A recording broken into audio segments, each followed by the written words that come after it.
DC Comics is on the verge of unleashing its big summer event. Absolute Power is on the horizon.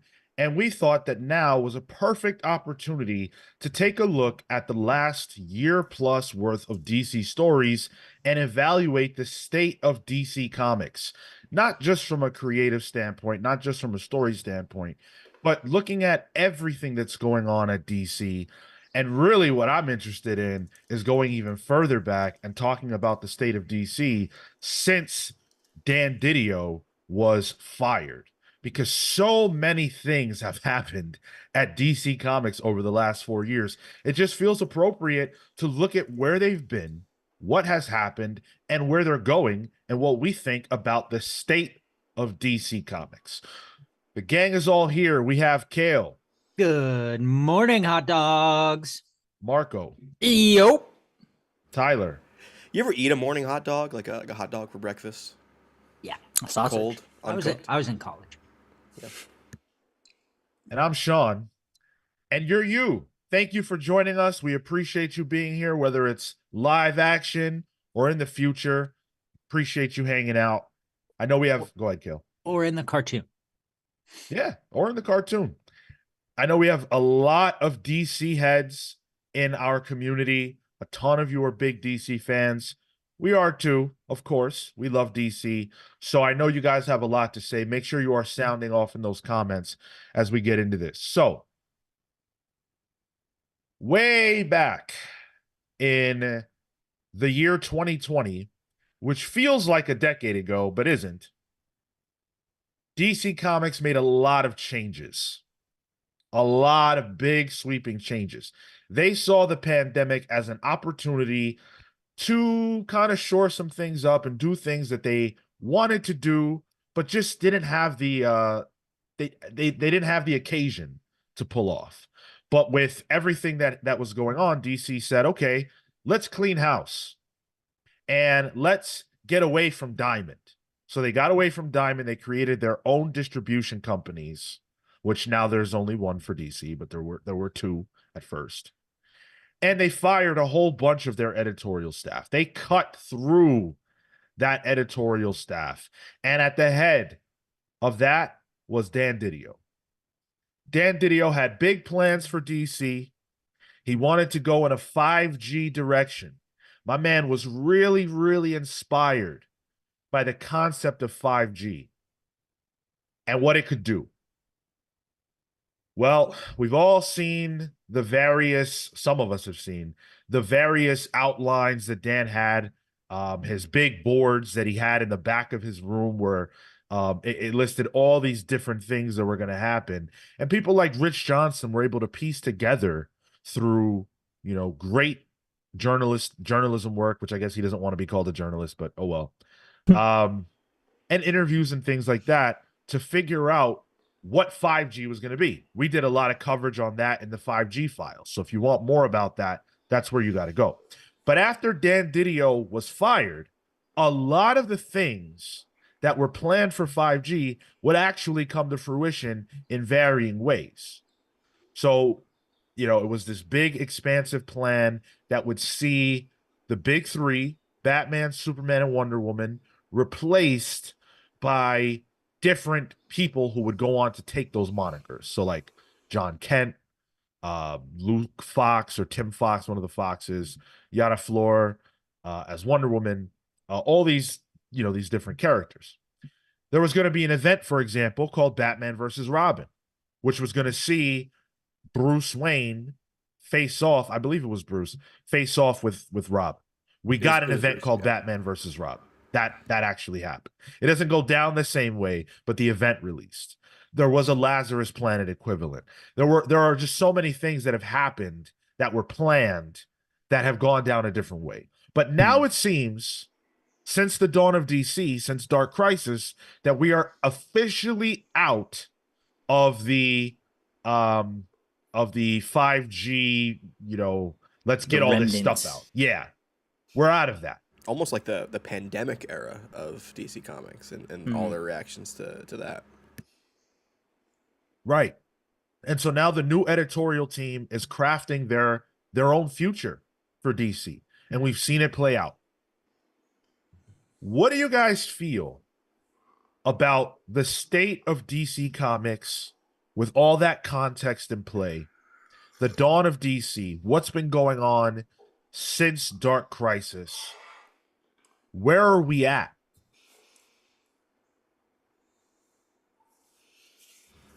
Since Dark Crisis. It's weird. I feel like creatively right now, the blueprint is world's finest for where things are going. Just from like a view, like a aesthetic standpoint too. I think there's a distinct effort to kind of bring everything back towards the Trinity, which I think was a distinct effort not to do with the 5G. I mean, we had the whole timeline where the Justice League didn't exist, and that whole weird time when it was like Titans trying to be the main preeminent team in the DC universe. But I feel like now there's a real refocusing there. Yeah, we're not out of that. Well, but I feel like we're going towards a refocusing of that, especially with all the absolute power, like press kits and covers and all of that. It seems to be more of a core Justice League going forward. I think they want to come back to it. I mean, we're still seeing sort of the fall, like the Wonder Woman, Superman, and Batman, and we have the future version that is playing out. I think there's a want to return to that for sure.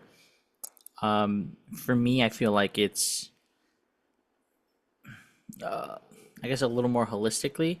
Since Dark Crisis, I feel like it felt like a downward trajectory just because that crisis sort of felt like it fell apart. The dawn of DC wasn't as maybe bright just because the individual players that made it up were missing. We were missing the Trinity, and then the focus was getting the Titans sort of over. And since then, I think, to Tyler's point on the creativity that's involved, we're seeing a lot of good stuff come out of the individual books. Maybe not the events. Like Night Terrors was a thing that happened. We're excited going into the crossover between all three books and Amanda Waller Absolute Power stuff. So like there's things there that I think are building up where it's kind of like a parabola, right? It's gone down, but I see an upward trajectory again. So I think they're in a bounce back period right now. Yeah, I feel like since Dark Crisis, I feel like DC has sort of been trying to position themselves to return to a more classic feel and a classic angle toward their storytelling. And I think that North Star, like it or not, is Dick Grayson. And I think that's why they wanted to focus on him, toward the end of Dark Crisis, with his Christ pose or whatever on that cover. But I think that's also emblematic in World's Finest, because he is the classic character that I think you really think of in that era, be it from Batman 66, where he's Burt Ward with the short shorts or whatever, and they've sort of modernized that a bit. But I feel like they're going for a more timeless type of storytelling. I like it. I'm here for it. I mean, look who's writing their big event book, Mark Waid. That is going back in time, really, for DC. Quite literally, Mark Waid was excommunicado from DC for a good amount of time. This is the guy who did, he did Kingdom Come. He did one of the most seminal Flash runs of all time. He is classic DC, and then giving him the reins to their main event book feels like not only create like in terms of the content, but in terms of the creators too. They're trying to, I guess, call back to a more classic age. So I want to refer to an interview that CBR conducted with a bunch of the basically the heavy hitters of the Dawn of DC era. So they had Tom King, Chip Zdarsky, Tom Taylor, Tini Howard, Philip Kennedy Johnson, and most relevant, Joshua Williamson, who really is the core architect behind this whole thing. He wrote Dark Crisis, and it feels like he's been the tip of the spear in this era. Notably, he's not the writer of Nightwing or World's Finest, which are the sort of tonal inspirations for the Dawn of DC. And this isn't even conjecture on our part. This is something that this article references pretty clearly. But I wanted to pull from Josh's words to understand what the mindset was going into the Dawn of DC. So this is what Josh had to say. Quote, "We were coming out of Dark Crisis and had just gone through a year of darkness." And this is me talking now. For those of you who are unfamiliar, we had the Worlds Without a Justice League. The league was off the table. They had been captured or whatever. And again, we talked about how 5G, the plan was to dismantle the league. That's something that we actually did end up seeing happen. But referring back to Josh, when we were getting to the end of that, we wanted to be a bright and happy DC universe. We had a lot of goals to make the books feel a bit more light, but still having high stakes and danger. When I was looking at a lot of the books I was working on, I didn't want to go backward. I wanted us to get down to what we love about the characters and build on that. Add to that mythology and then keep the ball going forward. I didn't want us to be like, we're done with Dark Crisis. Now everything's going back to the way things were. We've already done stories like that and initiatives like that. With this one, I was like, listen, this is what I love about the characters, and put all those pieces back on the table. That's something that PKJ and I talked about a lot. We were going into Superman. It was like, let's get all these pieces back on the table and start moving them forward. With something like Green Arrow, the subtitle for Green Arrow was Reunion. It's like taking all these things I love about Green Arrow, getting them back, getting all these characters that have been gone for the last 15 years, getting them back and moving forward and making sure that the books felt like they had a fun energy and a very fun tone, which is funny. I set up that with Dawn of DC. Then the first event I'm doing right after is Night Terrors, which is supposed to be this horrible, terrifying, scary thing, but it's still really fun. We looked at what was going on with books like World's Finest, and you look at books like Nightwing, and even what Chip was doing in Batman, where it was like this high energy and action, but also a new take on those characters. That's the stuff I love about DC. So that's it right there. That's the mission statement. Light and fun. Sounds familiar because Dan Buckley just said the exact same thing at the Comics Pro conference. Yeah. So both companies recognize, and we talked so much about this, right? It's sort of funny. Both companies recognize that there's a lot of darkness. Maybe the world is dark. Maybe the books have been dark, and they're actively trying to get away from that. That explains a lot about how DC has felt over the last year. They're doing that by releasing horror titles and Well, even if you look at like the whole like Superman, even though it was both Philip Kennedy Johnson. I mean, Warworld was kind of dark, but then that shifted right into his like Earth Superman, which was just a family book, Then it was, even though it was the same writer, tonally it shifted, but it also made creative sense for the content of the book. Can I also just say real quick, I saw 52 people here, and that's the number of DC, so I like to see it. But we can do better than that, I'm sure. That's normal for us. You sound like DC editorial in 2012. 52? We could do more. Well, you mentioned going all the way back to 2012, and Josh referenced characters that have been absent for 15 years. I wonder, well, I don't even wonder. I know that Dan Didio had a huge influence over the kinds of characters and stories that were allowed to be told at DC Comics for his entire tenure. So with him out of the picture, the very first initiative that we get from DC is one that's supposed to be light and fun. That is, to me, in my mind, a direct contrast to Dan Didio's style as editor-in-chief. MP points out in a super chat. Thank you so much, MP. I think DDO tried to make DC a darker place with less legacy, with events like Identity Crisis and New 52. DC today has seemingly rejected DDO's vision. First of all, thank you so much, MP, for the super chat. Second of all, yeah, I mean, I completely agree. I think that Dan's way of doing things just didn't resonate with the creators that DC has on hand today, the editorial that DC has on hand, and maybe not the audience. DC has been in not a great spot for some time. And it seems as if they haven't been able to figure out what it is about their books that are not connected. You could even make that argument right now. As weird as that sounds, because I think that DC's got some pretty good books on stands right now. I don't love everything, but they've got some pretty good books. But when you look at the sales figures, I don't think that they exactly reflect that fact.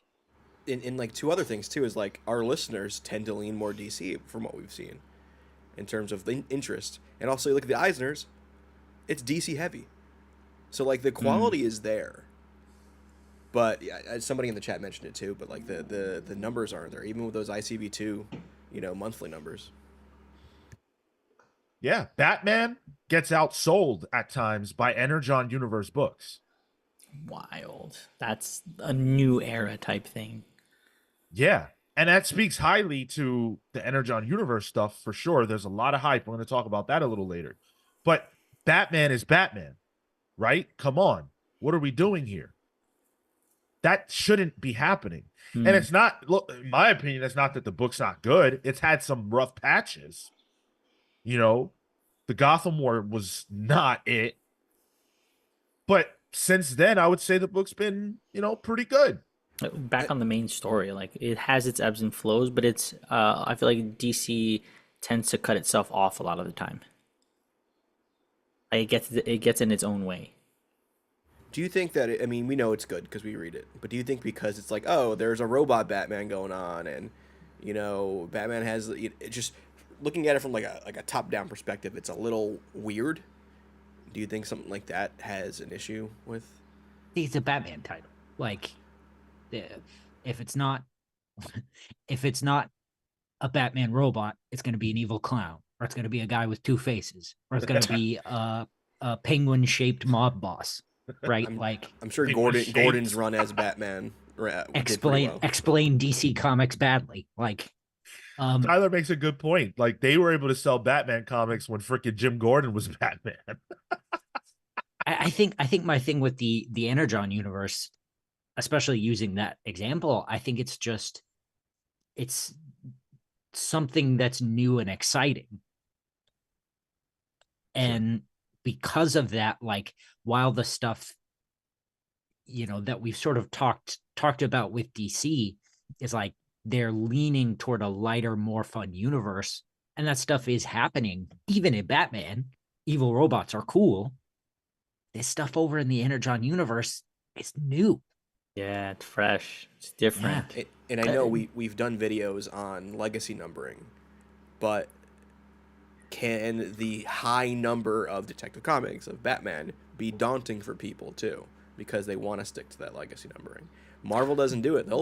Marvel will shit out a new number one any given day of the week. Yeah, that's a good point. And actually, Michael Nadal's in the chat. He's a new DC reader, so I'd be curious to hear from him, if anything. Like, does that feel daunting? A legacy number, seeing just like it, making it feel like I have to read through backlog, because he says he's pulling Flash right now. He's only reading Flash. I have a problem letting DC off the hook with that, because Batman is Batman. I don't think that the number on the book for Batman is going to be the deterrent. I just don't. Didn't stop me from reading my first issue of Batman midway through Morrison's run. Same. Random number. I don't even know the number. It was in the 600s. Yeah, because 666 would have been Morrison's run. Yeah. Yeah. So and look, when Tom King was on Batman, DC was struggling to sell Batman. Not like, oh my God, it's not even in the top 10. It was being outsold by Immortal Hulk, which was a hot book, but that should not happen. Hmm. DC needs Batman to sell more than everything. The only book that should really compete is Spider-Man. That's it. Those are the two. That should be it. That's DC's biggest punch and Marvel's biggest punch. And nothing should come between that. Yeah. We got a huge super chat from Atomic Hound dropping the 20 spot. Thank you so much, Hound. Once DC cleared the built-up inventory of Neo 5G content, they have taken sail under Marie Javins, who has told creatives to stop trying to be Marvel. So while continuity has less emphasis, many, if not all, are very good. That's an interesting take, because in the interview that I cited earlier, Josh Williamson talks about how they actually wanted to bring back some integration, at least between the core titles. And I think you can see that this interview is from a year ago, but I think you can see that starting to happen with the big two, with the big three books. You're seeing a bit more integration as we get closer to absolute power. Hmm. And I remember like even like weird integration where World's Finest was doing really well. They do a Doom Patrol arc in it, even though that's a flashback story. But then we get a Doom Patrol book as well afterwards. So there was some weird integration there line wide for certain things. I've definitely had the feeling at times, though, Hound, that DC was lacking in the integration. I think it's just more recently that we've seen it starting to like build up to the place that it is, which I enjoy. But look, I don't think that Marvel has done such a great job with that either. I would give DC the higher grade on that if we're talking about the last year. Look at the difference in events. Absolute power has been built up. You can tell they knew they were going to do something like this from the dawn of DC, from the start. Yep. You can tell. Marvel, it literally feels like they hit the blood hunt button.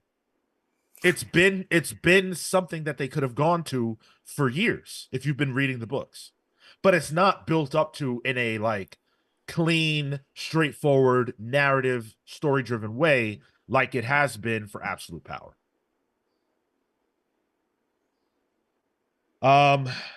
Let's take a quick look at the books that DC has published within the Dawn of DC era. Because we say, hey, we like a lot of these books. That's what we say. But is it true? Let's talk about it. Let's take a look. So here are the books that they are publishing right now. So you got Action Comics. This list is a bit old, to be fair, but you've got Action Comics. Fell off. Loved Philip Kennedy Johnson's era. Yep. But once he left, that's it. I was there for him more than I was the book at that point. And the in between, the Bizarro story and all that stuff, it was fine. I want you to read all these while I want and have Marco just have a snappy reaction to each one. Catwoman. That hasn't hit. I tried. I really did. Was it Teeny? Yeah. Teeny's on that one, right? Yeah. Let me tell you something. First of all, coming off her Marvel work. Love it when Sean starts an opinion with, let me tell you something. This is good. Coming off her Marvel work, I was pretty hot off Teeny Howard. And then Catwoman gets announced, and the covers for this book are off the hook. Go back and look at some of those covers. They had the Michelle Pfeiffer Catwoman outfit on the cover, and it was sick. I had to jump on this series. I thought Teeny Howard was going to deliver the goods, and unfortunately, in my opinion, that has not happened. So I had to drop it. You love a feline woman. I do. Ooh, LTRX, Lonely City's good. You had so we've got Superman, Josh Williamson. That's been, that's solid enough. Nightwing. I mean, I'm not the audience for that. You know, I have not read a single issue of Nightwing. Oh, It's good. that's good. That's good. Yeah. That's It's what everybody ending, though. says. Yeah. It's consistent. I feel like, and I feel like that's Yeah. for what big two comics can sometimes be. It's hard to find, and I like that I can go back to it, pick it up, and be like, oh, nice. I had a good time with this, and I expected to. I'll tell you what my problem here is, and it's a completely different conversation, but I can never find the trades. Oh, When it started coming out, they got to trade length, and I went, okay, great. I'll go to the shop. I'll pick up the first trade, and I'm here for it. Haven't seen hide nor hair. That's DC, right? I feel like I see that complaint pretty frequently. Yeah. I keep trying to recommend Birds of Prey to people, but where's the trade? Yep. oh yeah, Not good. yeah. That is really, really bad. Let's run through this. Harley Quinn. Listen, we got Hound in the chat. That is his book. And I've never he is extremely loyal to this book. And every single week on our Discord, when it comes out, he lets us know, listen, this book is radioactive. Stay away. He is wearing his full outfit. He's wearing his full garment. That's the outfit you need to wear if you want to step into one of those fucking nuclear fallout zones that are still irradiated, that still aren't for people. That's what he has to put on to read this book. Harley Quinn's hanging out with 3-headed dogs in Chernobyl. Sounds like Geiger. Not even Sweeney Boo can save that title, but I digress. Green Arrow, I tried it. It's not for me. I'm digging Green Arrow. Fair enough. Batman, we already discussed it. Shazam's real good. Green Lantern is great. Green Lantern, I think, is one of those books that is actually propping up DC right now. Jeremy Adams is in full redemption mode. He is kicking ass on this title. So you're liking it more than the Flash stuff? Sorry? You're liking it more than his Flash stuff? Definitely. Stuff? Oh, nice. Okay, yeah. Titans. Ugh. Well, Let's stop on Titans. oh damn. Let's stop on Titans. Damn. Because Titans was supposed to be the premier book. World's Finest is nice. Nightwing is nice. I'm cool with all that. DC sold us on Titans. Coming out of of Dark Crisis, Nightwing being the main character of DC Comics, he's leading the premier team. That's what I thought. That's what they said. I opened the book. These fuckers are in Borneo putting out forest fires. I thought I was watching a commercial for saving the forest. They're promoting the Teen Titans. They're promoting Titans Tower and like the real estate. Like now in Borneo, we bring the Titans with to you. And he took like 6 issues or something to get to Beast Wars. Or what was it? Beast World? Right, Beast Yeah. World. Which was like, all right, we have superheroes going on. And I think we were like genuinely like, okay, this is kind of what we wanted, but it's a little too late. But all the superheroes were just standing around. Oh, yeah, that's true, yeah. Superman's like, don't worry, the Titans have it. They You're have it, Superman. right? They have it, You don't right? have to, Why you you don't dance have to like leave Mary it to J. them. You're Blige? Superman. Yo, I did like. I still remember when Beast Boy had to turn into a whale so he could get a bigger brain and like think harder about the thing that he needed to become. That still was cool. Did it Turned save the into a book? whale for that? Yeah, remember? Yeah, In order to become, biggest brain possible. to become like the Starro, he had to think. He had to get the biggest brain possible in order to think about how to become a Starro. Are whales that smart? I think it was just brain mass. He needed to just have a So bigger yeah, brain. it's just some. Listen, You know what? I gotta give them that. That's some comic book shit. And That's some big I'll brain give shit. it that. That whatever that moment was, I'm here for that. That makes sense. Tom Taylor was really thinking. Yo, where He turned into a whale for that.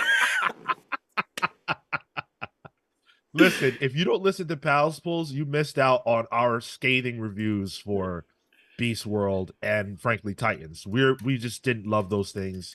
I think Tyler maybe was a little bit more. I was a little more Forgiving. I was gonna say fair, but we were all fair. Forgiving, yeah. Yeah. So okay. You have Brave and the Bold. That's whatever, not inconsequential. It's fine. Poison Ivy's Oh yeah. really good, by all accounts. I don't read it, but I've heard. The Penguin by Tom King, sure, that's No. inconsequential. Yeah. Birds of Prey is, for my money, the best team book in Marvel or DC. Fuego. Like Birds of Prey is gonna go up against the One Hand and the Six Fingers at the end of the year, and like Sean and I are gonna physically fist fight over who wins for Book of the Year. Wait, why would we fist fight? What if we're on the same side? Well, No, maybe we are. Kale, I've sent you how to turn that off. You have Blue Beetle, which I think people have really, had really enjoyed. Yeah, I hear good things. Batman and Robin by Josh Williamson, I dropped it. Wonder Woman. After what happened on Thursday, I'm not talking about it. No. No. If you guys don't watch Pals Polls, this is another pitch to watch Pals Polls because there are thoughts on Wonder Woman. You can watch live Tyler's excitement for a book die, like his whole face. If you get like the way this week specifically, I was watching it. Tyler, he was like excited to talk about it, and Sean and I went in, and I just watched Tyler like, man, he lost his mood. He just like, man, You guys are just killing my the love of soul. the medium. That's fine. yeah. His soul was sapped.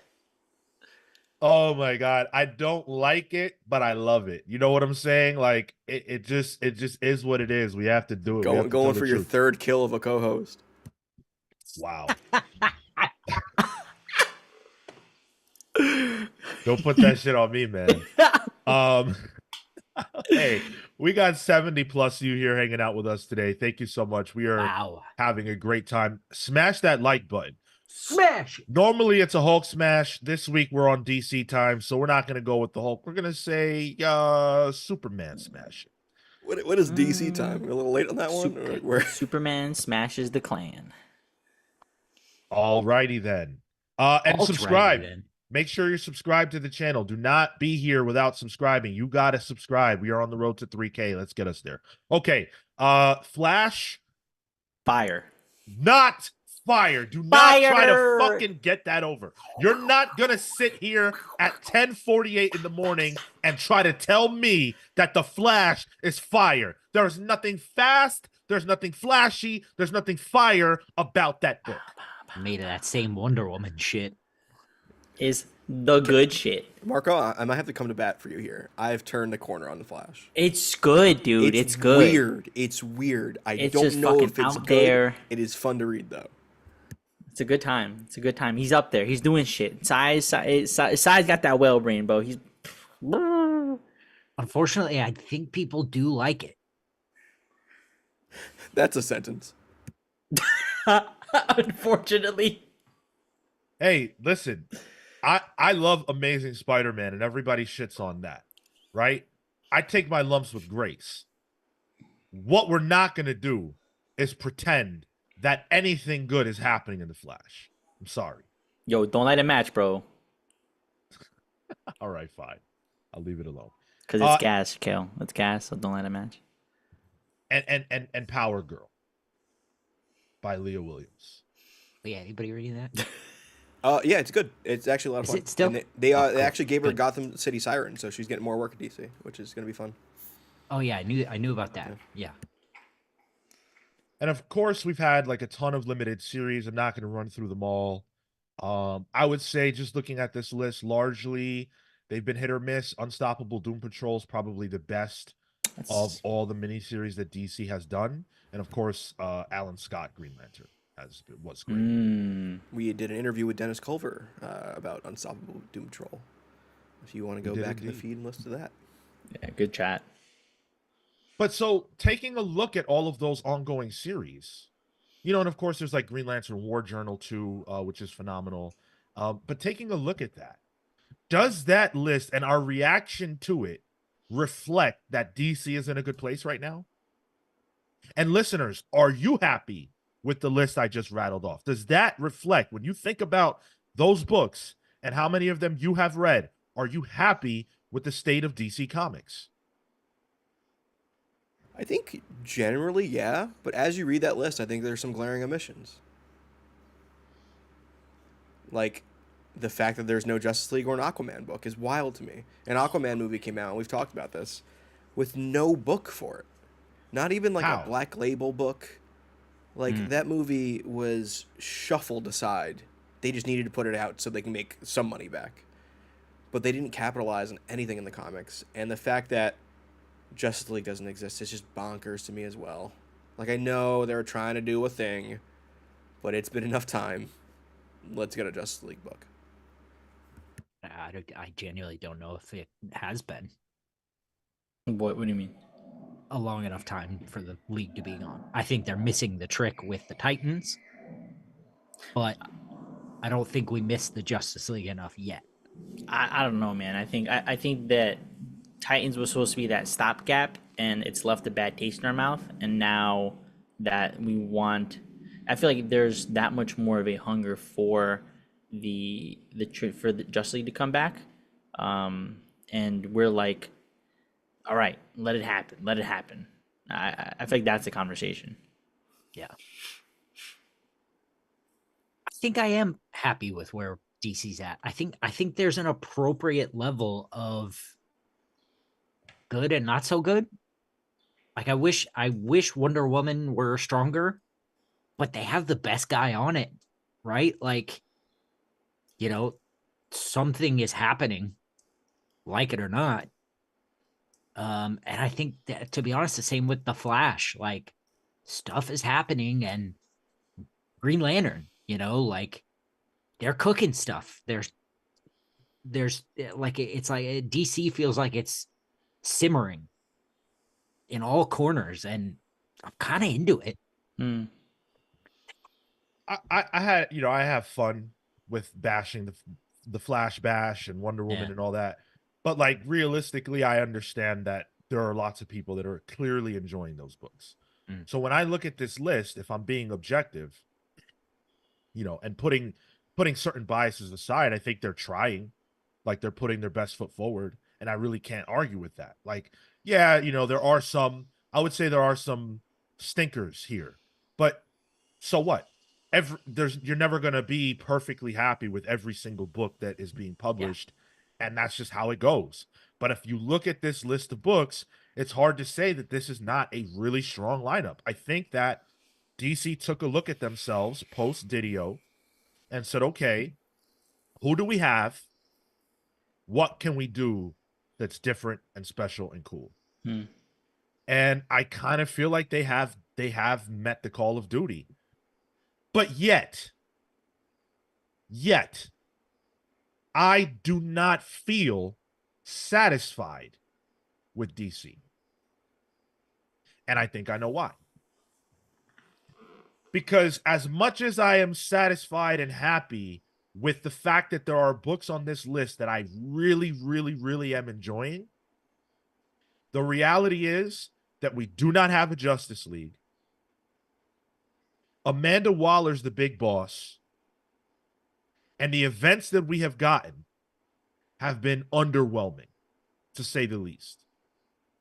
Night Terrors, to me, set DC back. Because if we were going even further back and looked at what they had going on before Night Terrors, I think that they were hot shit. Yeah. Night Terrors derailed a lot of the good work that they had been doing. And my mind hasn't recovered from that. I know all the heroes woke up and went about their lives. I haven't. I'm still in a fog. It happened right after Dark Crisis. We had 3 months of like regular books in this new era, and then they started Night Terrors. So like, and for me, the Green Lantern book, the Hal Jordan, Jeremy Adams book suffered the most from that, because it felt like he had to start over. It was just, 3 issues of sort of wasting time, and then he could start his good stuff. Agreed. Yeah, exactly. And while I understand that DC clearly has a plan going forward, and I love that fact, I just don't see how anything that we have gotten justifies or necessitates the absence of the Justice League.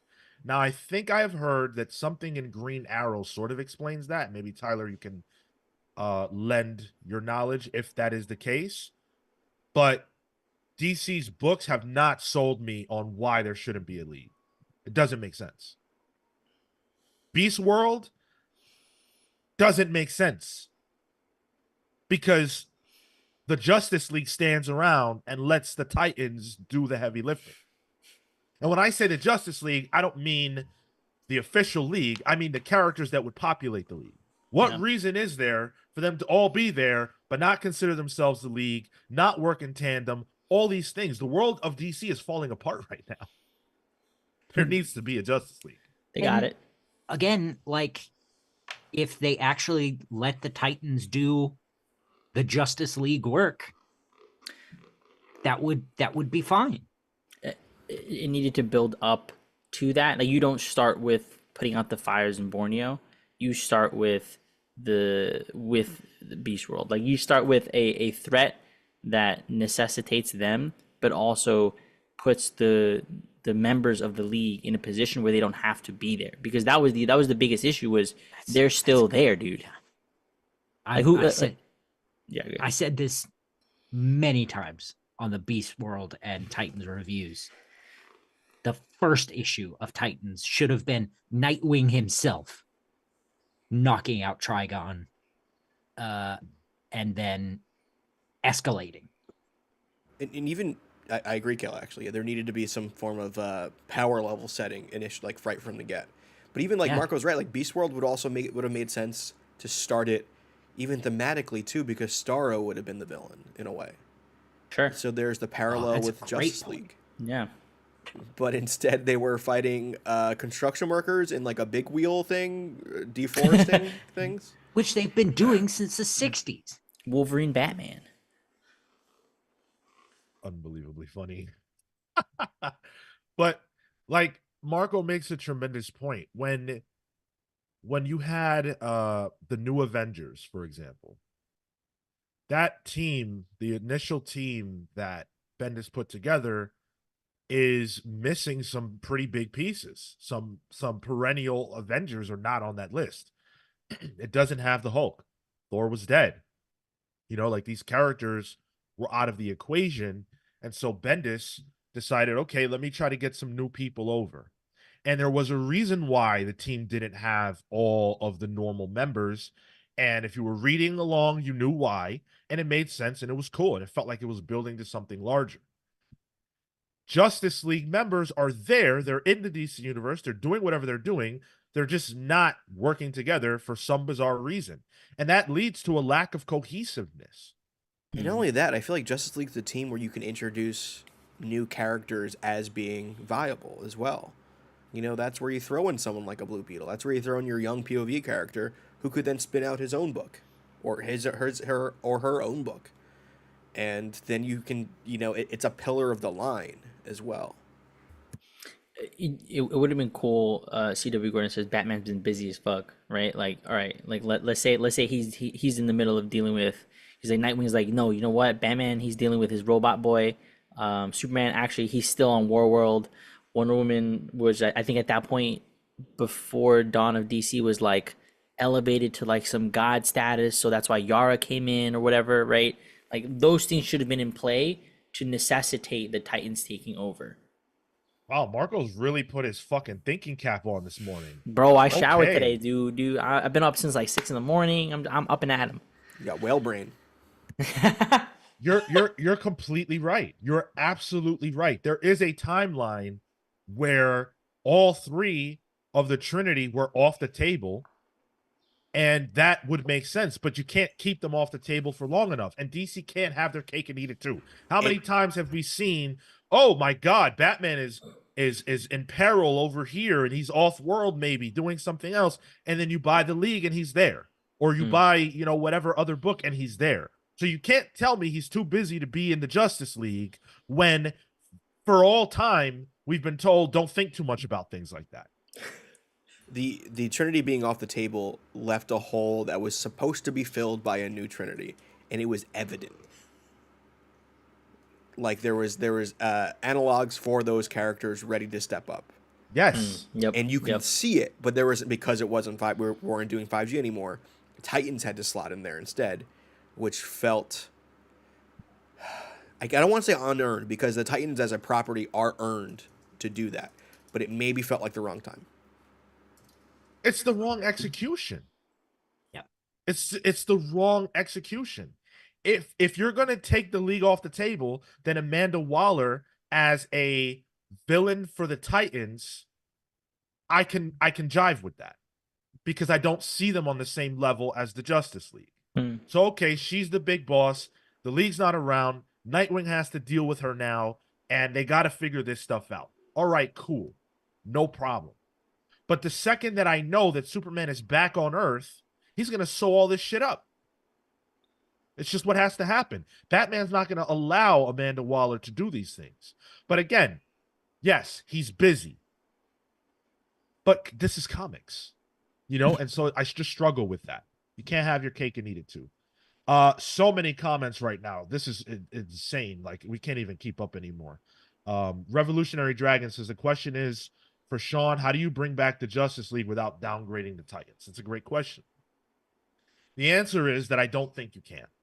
And I don't think you can in this moment because of the way that all of this has been handled. Here's what could have been done.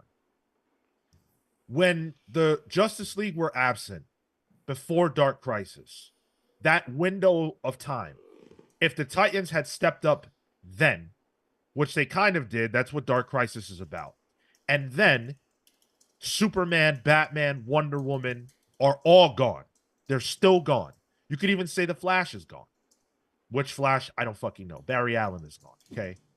They're all gone for whatever reason. Hal is locked out of Earth, which was something that was going on. Hal's locked out of Earth. Barry's gone. They're all gone. And only the Titans are around to solve problems. That's it. That's all they have. You need a big-ass bad. Somebody really bad.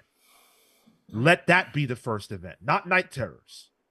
Let there be an event that necessitates the Titans specifically to solve the problem. And people don't believe that they can. But they get it done. They get it done. They save the day. They beat Darkseid or Anti-Monitor or Trigon or whoever it is. And now we know we need the Titans. And Amanda Waller's not cool with that.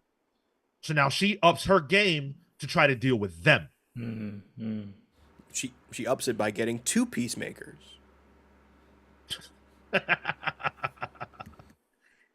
And maybe Failsafe. I mean, this doesn't, I don't know if this part works as well, but maybe Failsafe isn't after Batman. Maybe he's after Nightwing now. Maybe you have Brainiac not after Superman because Superman's not in the picture. And that's why Brainiac feels comfortable coming now. Because Superman is gone. They all underestimate the Titans, and they lose because they were wrong to not believe in them. Yeah, absolutely. And then when the league comes back, it's like, okay, hey, shit, you guys did a good job. Yep. That's how you make stars. Instead, they're fighting Brother Blood again. And putting out forest fires.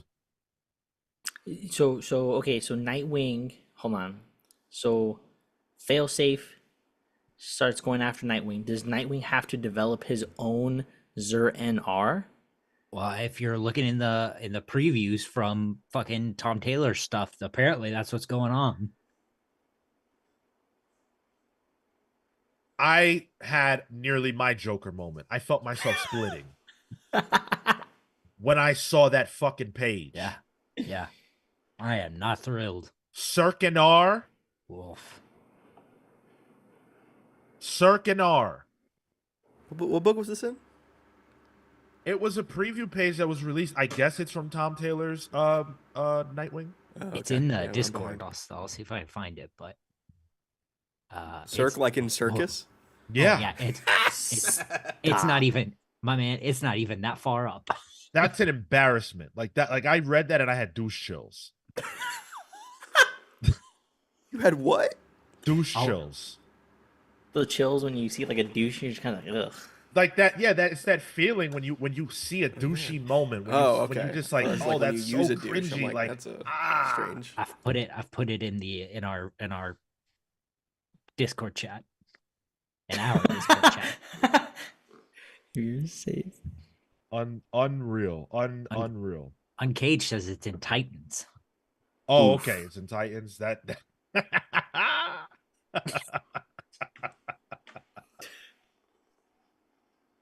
you got to be kidding me, man. You got to be kidding me. Titans Ugh. 11. Uncaged said Titans 11. Me and Hound loved it. Did you Circus love R. the issue or did you love that concept? And where does that fall in that issue? Because that's a cliffhanger. That's cliffhanger material. So come on. Come on now. I'm not here for this. Yeah, I'll give it a shot. I feel like DC fumbled an opportunity to make new stars during this era. Yep. It's so hard to do. And it's not like Nightwing's not a new star, right? Of course not. Nightwing is an old character. The oldest. But the Titans don't have the cachet that DC would like them to have, right? Like, of course you would like to be able to sell more comics, and you do that by making these characters matter more. I don't feel like I have to buy Titans. It doesn't feel like a book that I have to read in order to keep up with what's happening at DC. And the shit that's happening there is not so hot that I just have to pull it. You know, like if Titans had the quality of Birds of Prey, that would feel like the premier book at DC, but it doesn't. World's Finest should not be DC's biggest book.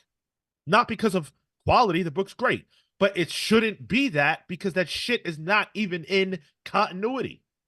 I'm looking at the sales charts for April, this past April. And Nightwing is the second highest selling DC book. Good. Wow. Under Action Comics. So they have something there that I don't think they're fully capitalizing on in terms of a DCU top-down perspective. Like, once Tom Taylor's off that book, once that run is done, I don't know where that book winds up on the list of top 50. Yeah. Where does it go? It feels like people are there for the team and the run. I don't know if it's going to last for the character.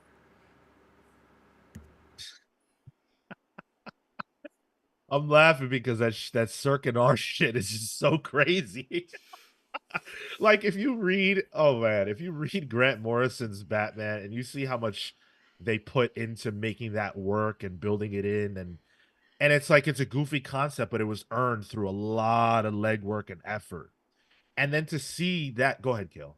And to add to that, like even what Chip is doing is like it is building and adding, and whether or not you like it, like there is actively stuff that's happening, you know, that's adding to the Batman mythos to a certain degree.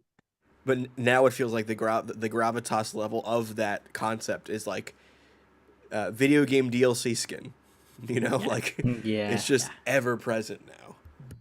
Nuts. Bro, I'm about to have a Zernar. No, I thought I was having my moment. I saw it. I saw it coming out. Yeah. I saw the little veins started popping. And oh shit, it's happening. It's nuts, man. I think though that DC is on a good path. I think they're on a good path. I think Absolute Power is going to blow Bloodhunt out of the water. And I think that Absolute Power is going to be the best DC event since what? Doomsday Clock for me. Doomsday Clock was good. I'll wait and see. I'm not gonna make a Yeah, I don't like. Especially with the way this stuff's been going. Like On paper, it's Mark Waid and Dan Mora who are doing some incredible stuff with World's Finest. Yeah. But I'm a comic book fan. I've been fucked over one too many times. Because even then, I'm looking at the previews for this. I'm like, it's a lot of just Amazo robots. Is this Bloodhunt with robots? Well, I think just off the basis, I'm not. Well, first of all, Kefis, we're not going to get into another bet. Okay, No, he's slow down. he's making me right now. He's trying to. He wants that second omnibus. Second of all, I'm not saying outsell. I'm just saying outdo in terms of quality. Like Blood Hunt had a hot start, but that second issue was rough. And Absolute Power has laid the groundwork for success. The only thing that can happen wrong is that the execution isn't there, but the groundwork has been laid. And Mark Waid is a master. He just is. He's not the guy that you get when you want to just do a filler event. He's the guy that you get when you want to really put something great out there. You know what I'd like to see at the end of Absolute Power? A weekly series with different writers like cycling through it, similar to like a Brightest Day or 52. I think that is such a DC thing that I think if they can kind of recapture that, it would also feel like, all right, we're going back to a classic era with the way the publishing line works too. I think the problem with that is they're going to pay for it.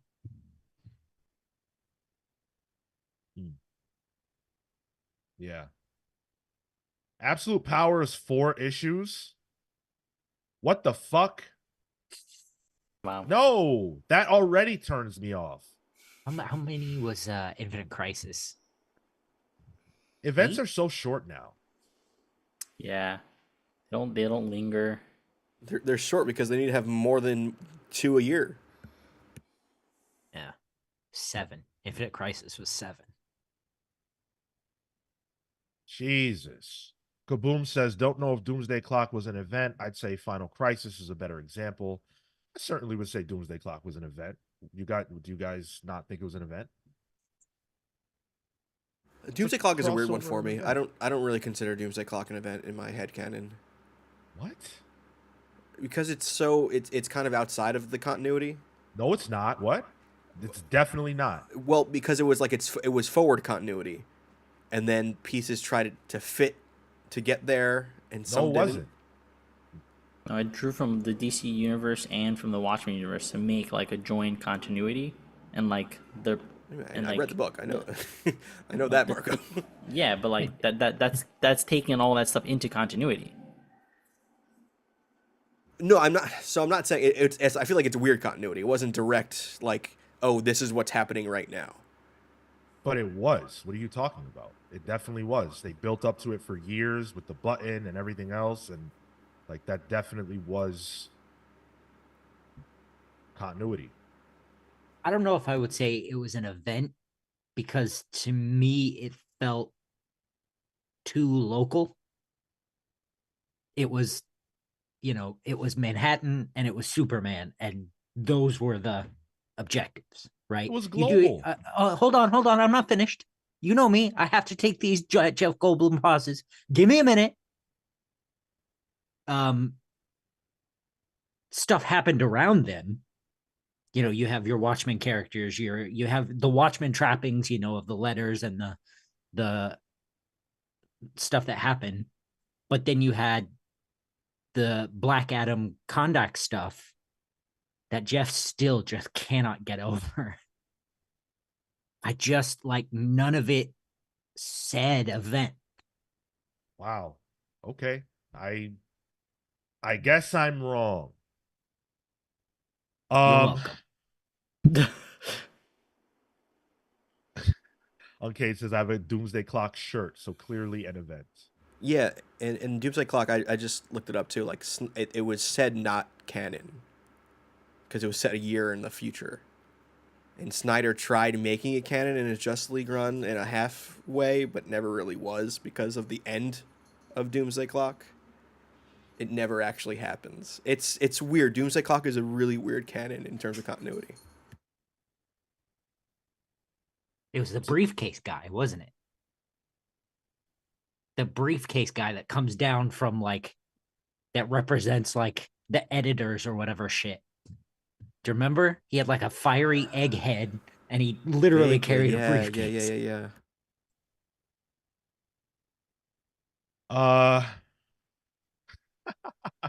That's funny.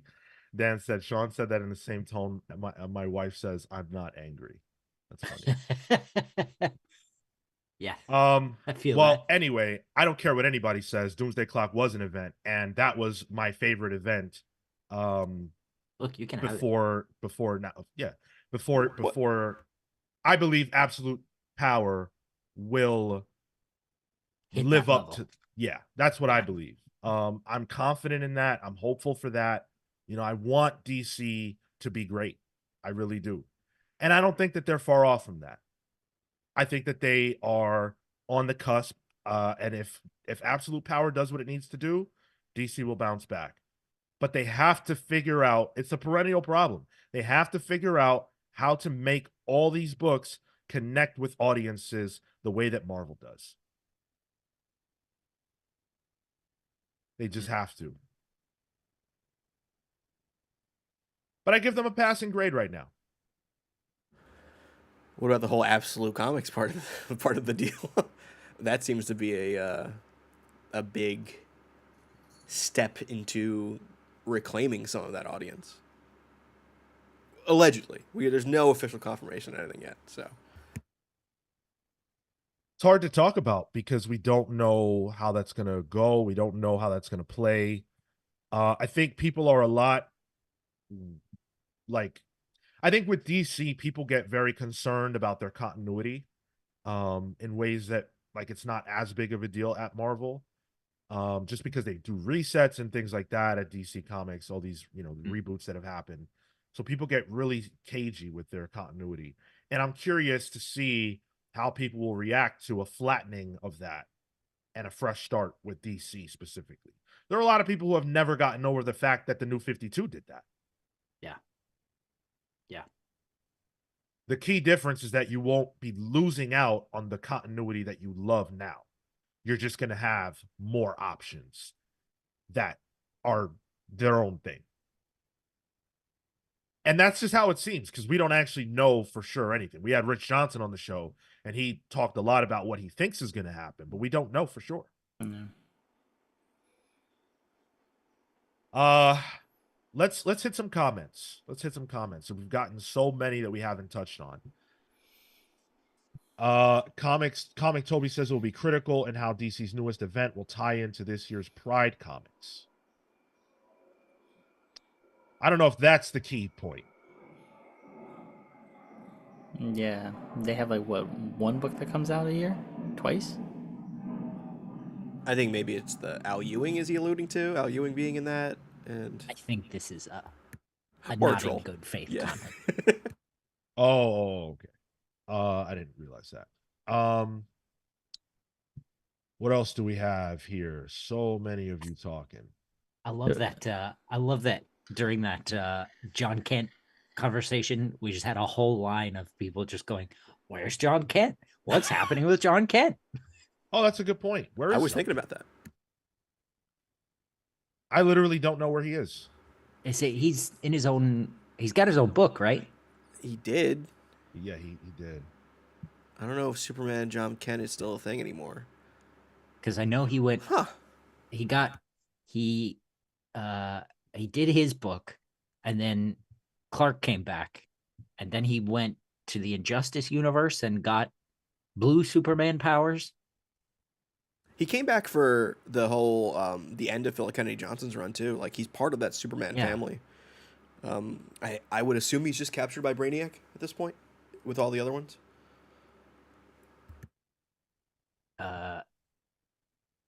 C.W. Gordon said DCU felt more cohesive, like Gordon Batts replacing Batman everywhere.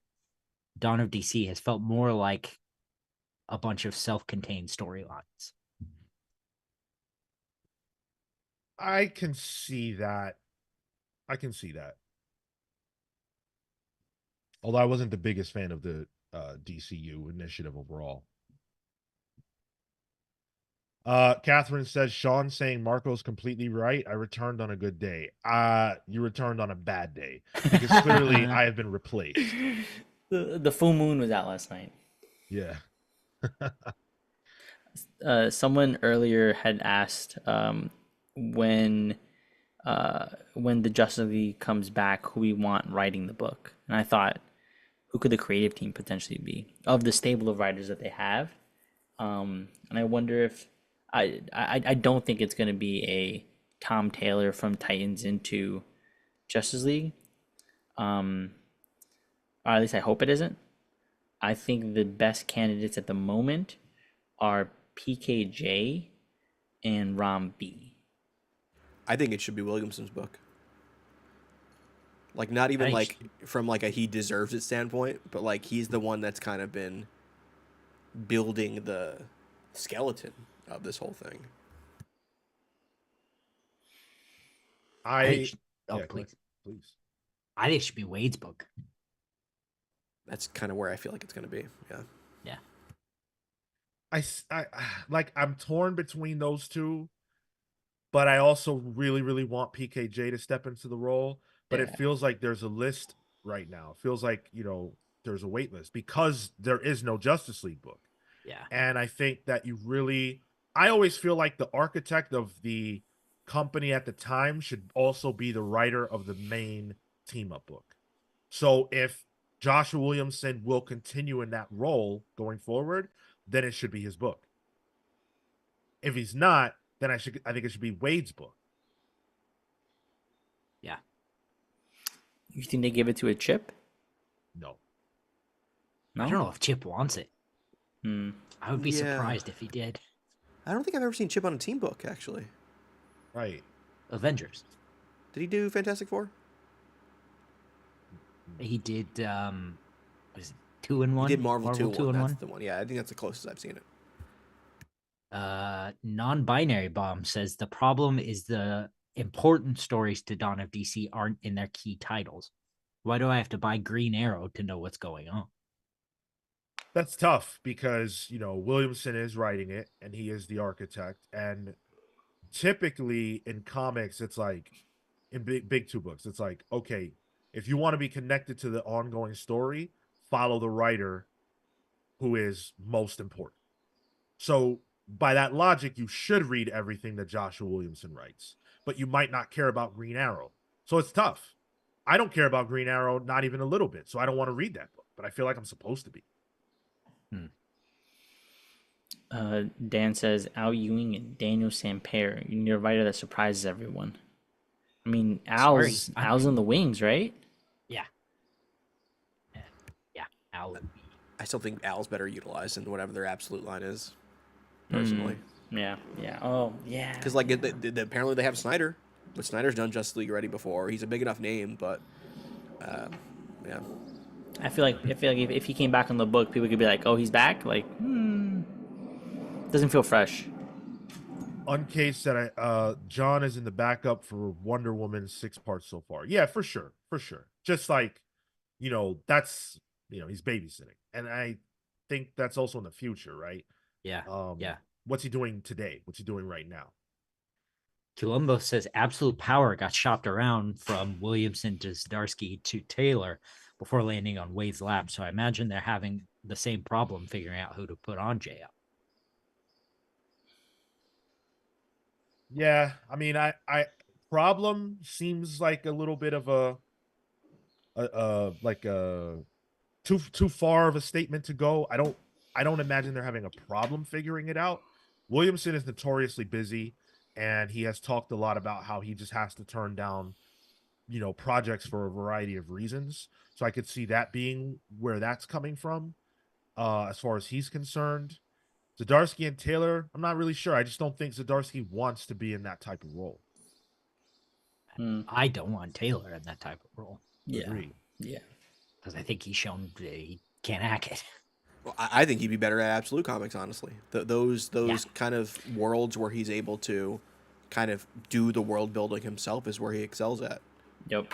And I think PKJ has the story, but I think he's busy with life stuff, as I understand.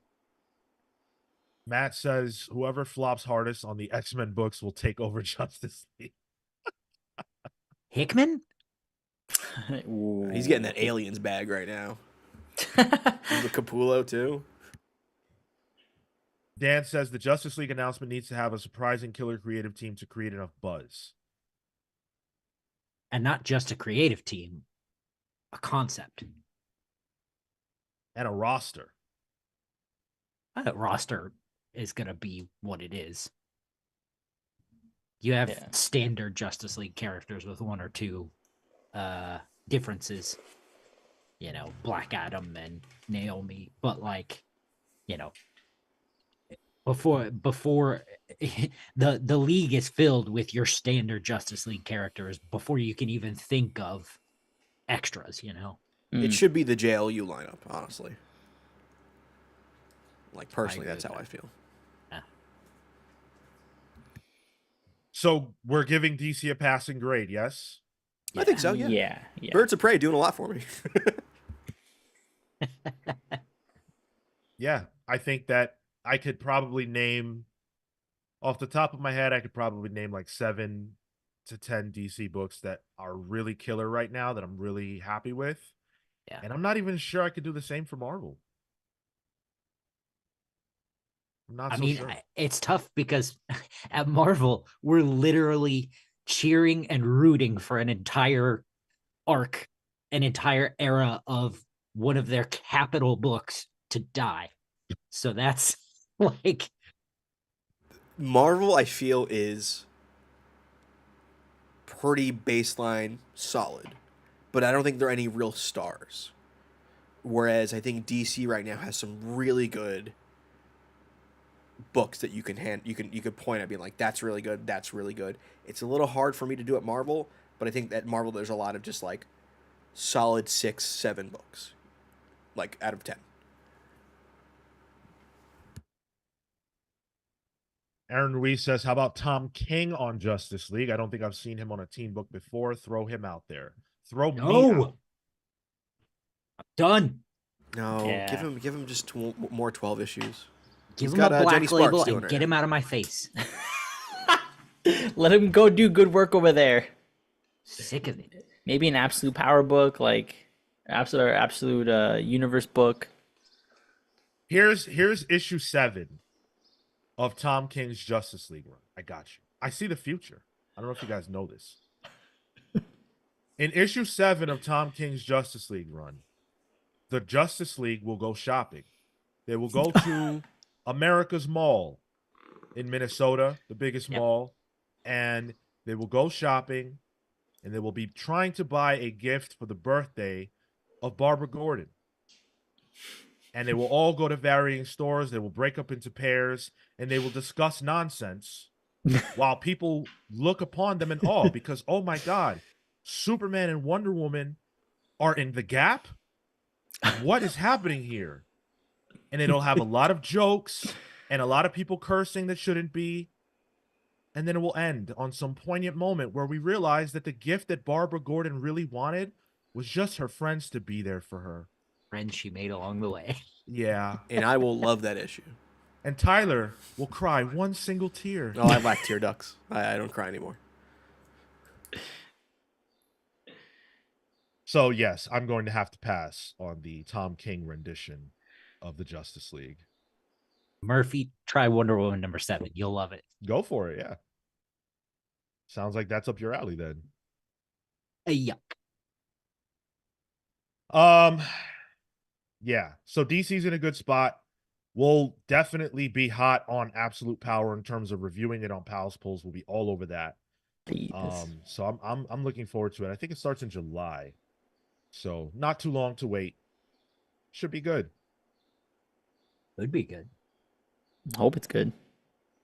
Yeah. We're gonna buy it anyway. Man, I just saw I opened Twitter for a second and saw a new DC announcement that just proves they're trying to go back to the classic feel. Jeff Loeb's doing more Long Halloween, 10 issues. Oh yeah. Oh, nice. Okay. What we needed. Yeah. I don't have a slide for this. I just saw it. But Breaking news. yeah, cool. Can't wait to not read that. Who's on the art? Does it say? Riso, actually. That's It's different artists. I think it's like 5 different artists. Riso. Oh, Mark Chiarello is doing some of it. Jesus Christ, Klaus guys. Janson. How do you know all these things? We're here doing the show. How do you know these things? Listen, the world moves quicker than you could put the show together. It's been in the Discord all morning. Kale's on a different timeline, so this is easier for him. Different time zones out here. Oh, man. Timeline. What am I talking about? Chat, can we do something right now together? Can we put our grade for DC Comics right now in the chat? Can we do that? What did A plus to? I want to see. No. I don't want to poll. I want Oh. to see those letters in the chat. Marco Flood the poll. chat right now. Marco trying to dilute that into a poll would have been hilarious. A plus, B minus, C plus plus. C++, what are they getting? Their network certification? Like, Yeah, it would have been just bits. I give it a DC. B minus. I say it's pretty good. They're trending in the right direction. I think I need a little bit more studying from them. Probably reread the material a bit more, and then ultimately you can come back, take the test again. We'll get that B minus up to a B plus A. I'm kind of with the chat here. I feel like it's a solid B right now.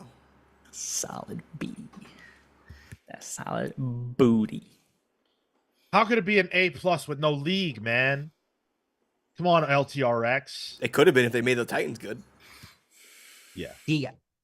I think Dan's got it. B plus, an A if we get a good Justice League, and then an A plus if we have a stellar event. I am lockstep in line with that. Yeah.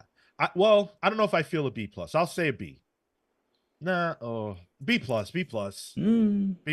It's a Saturday morning. I feel decent. B plus. Comical Opinion says C minus, promiscuous time traveler with that D plus. D plus. You talking about Disney Plus or you talking about DC? Damn, D plus.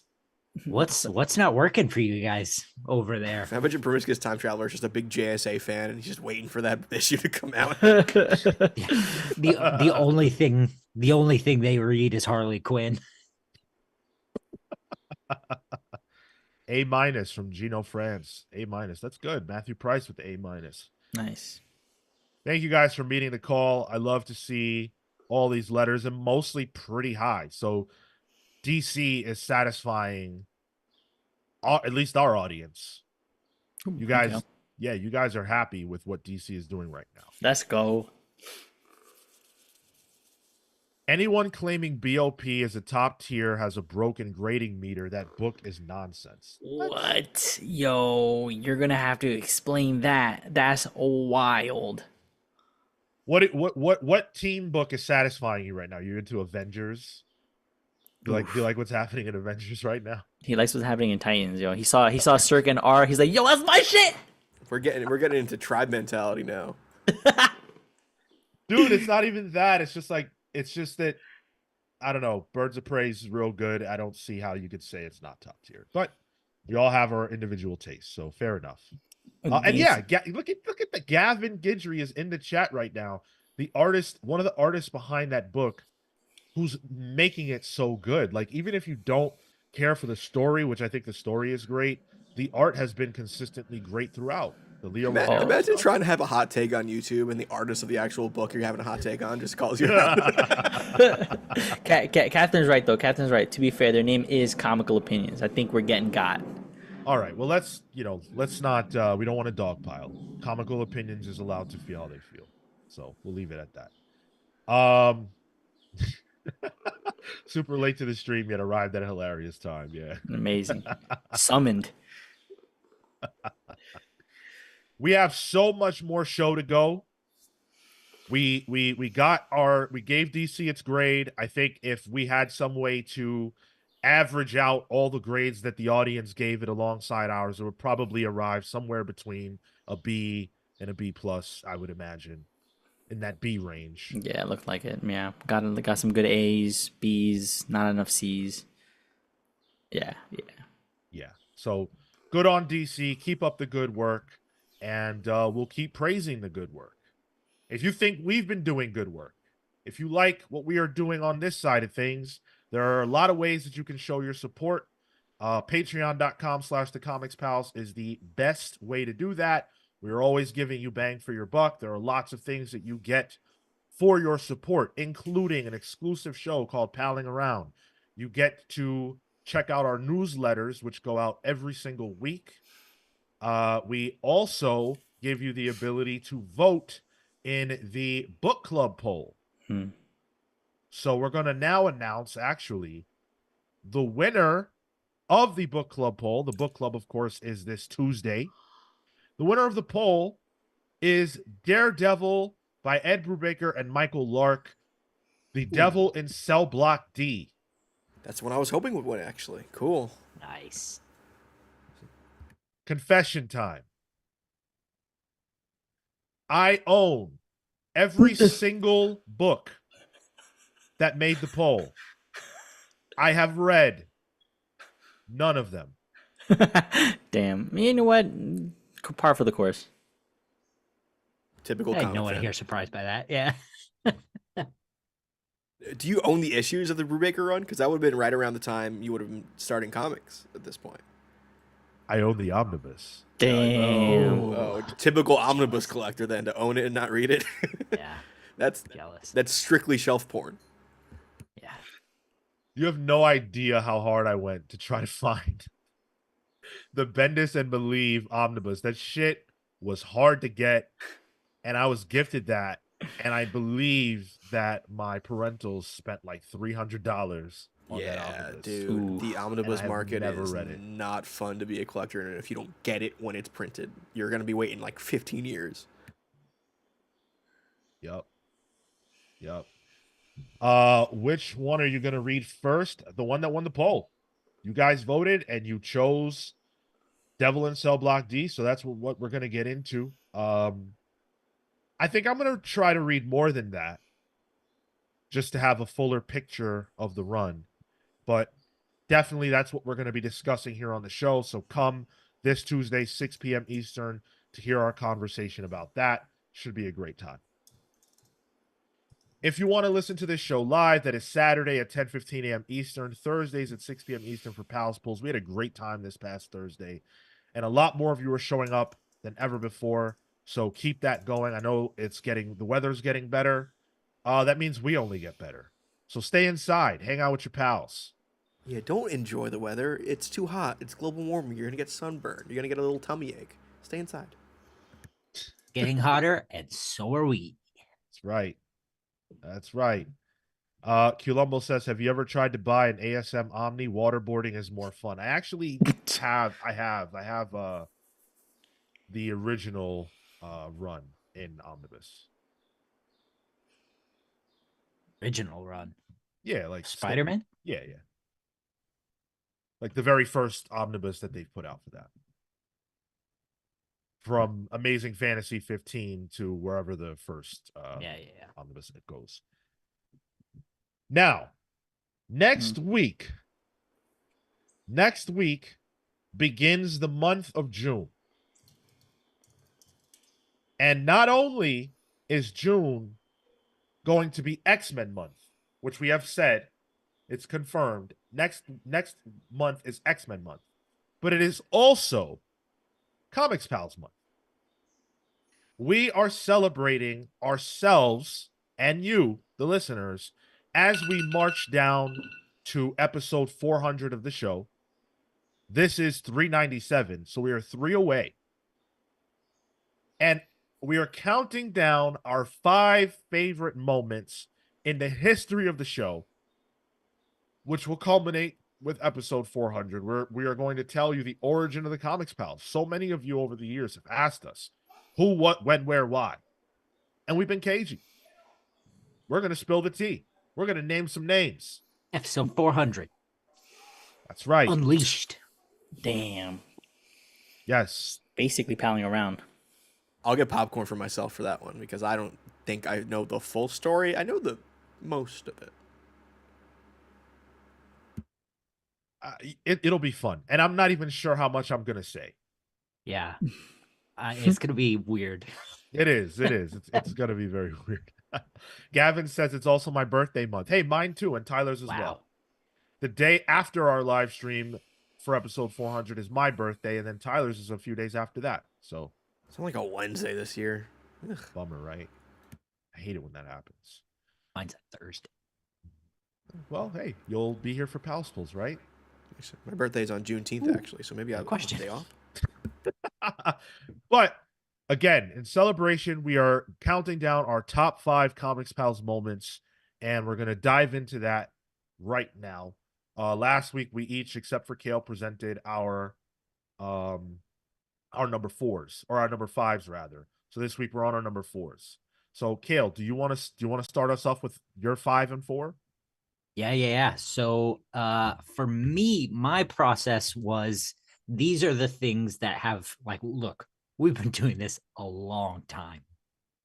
And these are the things that have stuck out to me as I thought about it. I really wanted to go back and get clips, but I've just been too busy. And so I apologize for that. But my number 5 came from episode 11. Damn. Woo. The one in an airport. Oh my god. I this is early days. I thought I would be cool. I was flying home to Texas from New York, and decided to record the podcast because I knew I would have to wait to get on the plane and everything. So I decided to record in LaGuardia. Yeah. Mm-hmm.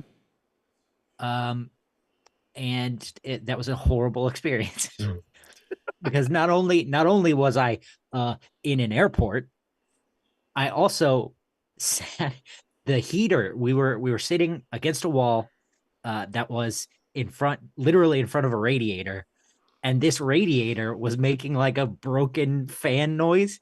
So there's just this clunking going through the whole episode. I was, what a fool! What an absolute idiot! You tried. I wasn't there for that, but I had anxiety hearing that, just from it's terrible production standpoint. And it was that day there was a blizzard coming in as I was recording. So I'm in the airport trying to watch stuff happening on the screen, and a massive crowd is building up around me, and this radiator is going off. It was awful. And then to top all of that off, Kale does all of those things, right, that we can all agree now were a little odd. But then the kicker is he chooses to name the episode The One in an Airport. They used to let me name the episodes. And that is why we don't. No, that's not the one. No, that's not the one. Yeah. You did a Friends naming convention? No, that one just happened to have that convention. I didn't stick with that one. The one that got me fired off the naming convention was Chicken Tender Melts the Heart. That's right. Yes, right. Yeah. Yes. I was like, okay, what are we doing here?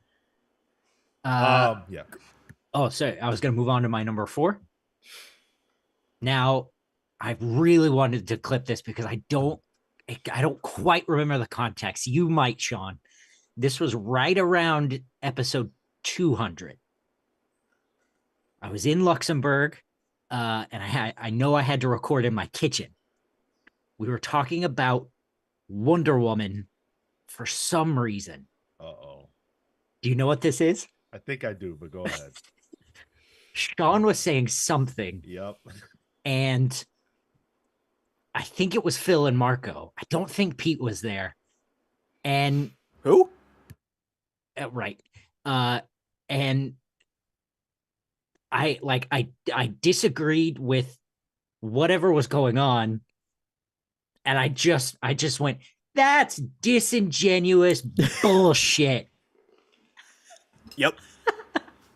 The problem was I had no follow-up to it.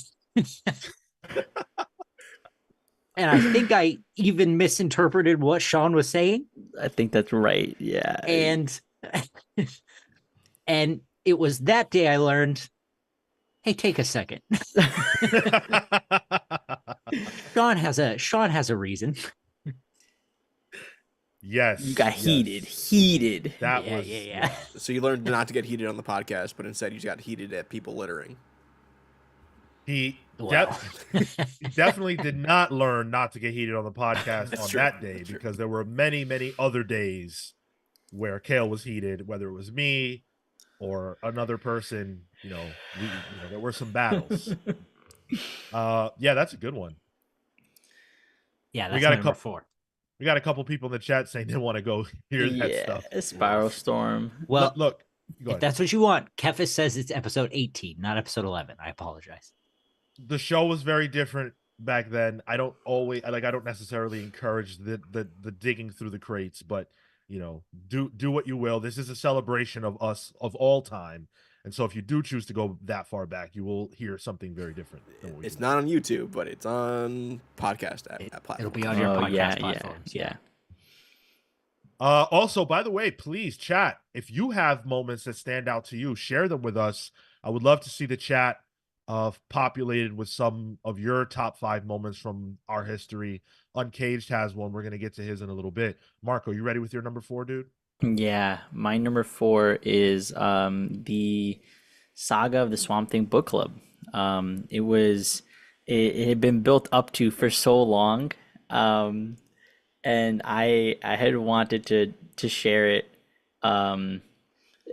The book club has been a place where we kind of like sit down and put like our art people heads on and get to talk about the things I think intelligently, and I've always trusted the rest of the guys to be thoughtful and eloquent about how they look at and read comics. And so it was nice to be able to get their perspectives on a thing that was really important and special for me. And that was that book club. So I really appreciated the conversation. Even though it didn't land for everybody in the same ways that I might have hoped, I thought it was a productive conversation and one that gave me a new perspective for something that I already loved. I did not listen to that one as a listener at the time. Sorry. But was it like when you show your friend like a meme and they don't laugh? No, it was definitely just like I get it, and it's very much like a Marco book, but I think it was like, oh, we understand why this is good. It might not be for me. It was like oh, that's funny, not like laughing at the meme, I guess. It's almost worse. I'm sorry, I completely wasn't listening. What book was it for? Saga of the Swamp Thing. Oh, Which is I appropriate. wasn't You there weren't for listening. that one. I Yeah, don't wasn't think there you for that were. one. Yeah, I don't think you. I think you read it after the fact. Yeah, You're at an I love airport it. again. I was actually Highly genuinely. likely, yeah. How about you, Tyler? Mine was that time where I got Kale, or I got Marco to say sock on, and I could say sock on these nuts. It was just so Sean hosts the show 99.9% of the time, but occasionally Sean's got life, and he's got to take a day. So one of us other 3 weirdos will take over main hosting duty, but doing that was freeing for me in a way because I had previously done another podcast with Matthew Murphy. I don't know if he's still in the chat or whatever, where I had to be the straight man because Matt is unhinged and like dude would fart into the mic and I'd have to try and edit it out. But on this show, I got to flex a little bit more of like, oh, I can be a little fucking nuts on the show, and it let me be like, all right, I could be more me instead of having to be the ring general, So being able to play little gags like that on the show is funny, and also it's just fucking good short form content. So thank you, Marco, for being gullible. Yeah, it was a good moment. Laugh every time I see that clip come up. It gets me like it's the first time I heard it. I'm just I just I step right into it. Fucking, it says stand here. I'm like, huh? Things like that are the reason why I must make it to the show every week. I just must. It's non-negotiable. So I have mine ready, but I really, really wanted to make sure that I got to an honorable mention. It's breaking the bounds of the rules. I totally get that. Let's not all do that, but I have a very good reason. I couldn't do it anyway, so. So earlier this year, we were lucky enough to have Sal from Comic Pop on the show. And I would be very remiss if I did not mention that as one of the greatest moments of this show's history. Definitely my number 6. Because Sal has, I mean, Comic Pop, right? That channel is huge. Probably everybody that is watching this right now knows about Comic Pop and has watched them at some point. In fact, a lot of you probably found us through Comic Pop. You know, we've had a lot of growth over the last few months, and I think a lot of that is due to Sal coming on here. And when I look down at the amount of people that were with us live that day, and I saw that it was over 100, I rarely in my life have I felt that good. It was powerful for me. It showed me that, you know, hey, we can do this. And you guys stuck around. You know, I was worried that after we had Sal on the show, we wouldn't be able to do big numbers again. Yeah. But if you've been with us for the long haul, you know that we've been doing this for the long haul. And now we're in a different position. So I want to say thank you to Sal, big time shout out to Sal for a great conversation, for being gracious with his time, stepping up and hanging out with us when he really didn't have to. And to you, the listeners who came from there to here and have made this, you know, maybe not your home, but certainly your away home. Thank you. Huge thank you. Marco, you'll have to tell me if I'm using this right, but it was very much a moment of, oh, Senpai noticed us. You know, it really, like, when he mentioned to us, I can't remember if it was on mic or not, but he mentioned to us like how impressive our catalog was and how long we've been doing this. And Jeff Johns did something similar, and it was like, it really, to me, was like, oh yeah, actually, we have been doing this a really long time, and actually, we've gotten really good at it. Yeah, I don't care to be your home for listeners, but like if you want this to be like your local dive bar you go to have fun, feel free. Well, when I do the show, I imagine that I'm sitting in a room with, you know, the 3 pals that I know in person, and then 60, 70 plus of my pals away from home. So, you know, we're just here having a good time, chit-chatting, shooting the breeze. We're all friends. It's the vibe I like. And thank you to everybody who chooses to hang out with us every single week. It's a lot of fun. Aaron Ruiz has one. But wait. Oh. Let's not get into everybody else's yet. Sean hasn't even given his yet. Oh, that's right. That was his honorable mention. Yeah. So my number 4 is this is classic. Uh-oh. And I went back and watched this. Uh-oh. Because, and I spent a lot of time, I watched almost the whole freaking episode because I was so fascinated. So the worst, there are some days that I've had that have been pretty bad. One of the worst days ever, one of the worst days I have had was October 11th. October 11th of 2022, when it was announced that the Fantastic Four was delayed. People talk about September 11th. I talk about October 11th. Nope. I go about a month later. One. Not co-signing that one. Never forget. Sean done forgot. That's my Vietnam. You want to know why? Yeah, sure. I had a bet. Uh-huh. I had a bet with a listener that's in this chat right now, Kefis. Because he believed that the Fantastic Four movie would not release before 2025. And I vehemently disagreed. There was no part of me that believed that that could possibly happen. How could Marvel, how could Kevin Feige allow a Fantastic Four movie to not release in 2024? Yeah, right. Hello? What are we doing? I thought it was a sure bet. Should have been. I was going to win an omnibus. I was shopping. I was on Amazon. Yeah. And the weeks and months rolled by, And then I thought I was good. And then October 11th rolls around and they announced that not only is it delayed, but it's delayed outside of the window. I had 37 days. 37 days. And they delayed it outside that window. But I wasn't going to give up. I was going to hang strong. I came on the podcast that week to express that I was still confident. And do you want to know what these fuckers, my friends, do you want to know what they did? They put together a video package. Package showcasing my confidence.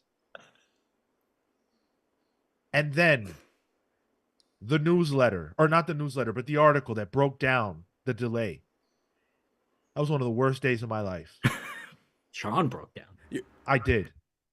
You're making me want to go back now to the predictions episode and see how confident you were about Capullo drawing Wolverine. Just to put that on this stream for the next topic. He is drawing Wolverine. That is a fact. And I wouldn't start talking about who's wrong about predictions. I have won every single year. You've tied once.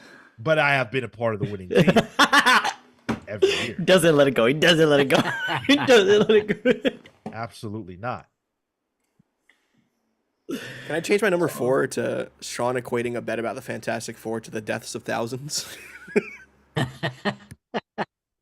Go ahead. Yeah. Like Manny said, bro, Sean's kind of real for that.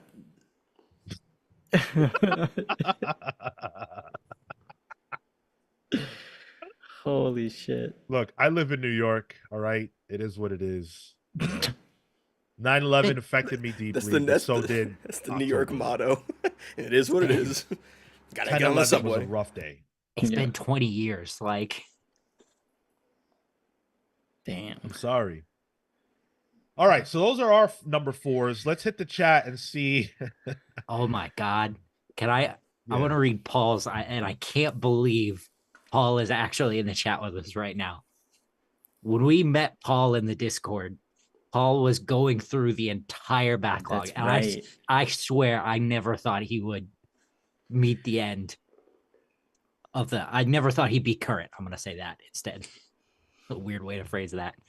But Paul's number 5 is the first time Kale started singing Flush Down the Jam.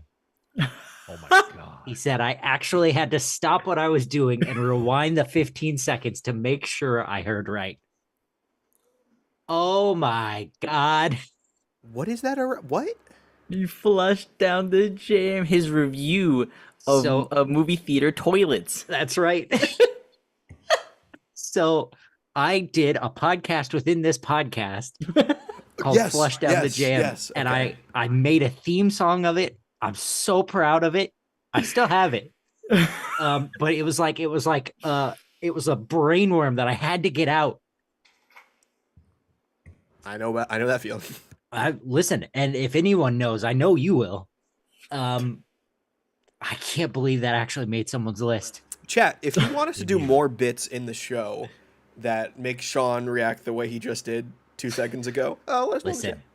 That era's over. That era's over. We can't. We don't do those anymore.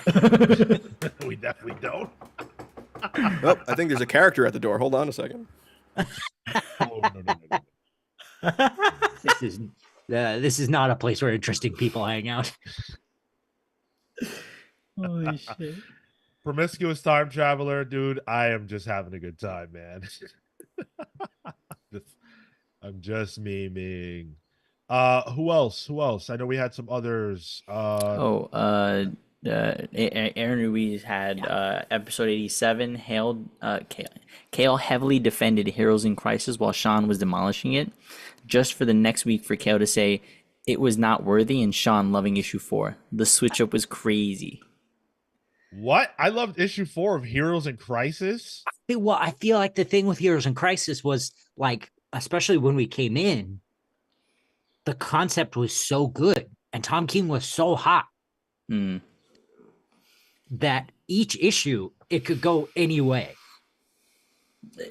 I remember it fluctuating. Like we were excited that he had it on. He was tackling it. He was doing some things here and there.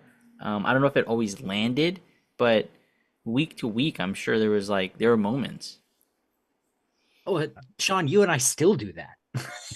on That's on the true. one hand and the six fingers is the most recent one. I'll be dead hot on something, and you're like, no, that didn't work. And then the next week, it's the complete opposite. Damn, man, that makes me feel like I got to go back and read Heroes in Crisis. Whoa. Nah, don't do that to yourself. You're not even reading the books you're currently buying. You're right. You're absolutely right. I feel like there was another one. Did we miss another one? Paul again. I have number 4, first interview with Jeff Johns. You could hear how excited you lot were, and he seemed to have a great time with you. That was an incredible moment. It was surreal to have him there and talking about the things that we wanted to know about, and just like pick his brain. And he's great. It's just a great chat. Jeff Johns, a great chat. Yes, absolutely. It's fine, as Marco would say. Right. Uncaged said number 4 was the Dennis Culver interview. I was so into his Doom Patrol and I went wild. That was a good one. It's fun. Yeah, like Dennis. Good guy. Absolutely not worth it. Agreed, Manny. All right. So we actually we still have a lot more show to do. What is happening today? But I do have to, before we move forward, I do have to shout out our pals, our patron pals, because you guys are the people that make this show possible. So we're sponsored by you all. So thank you.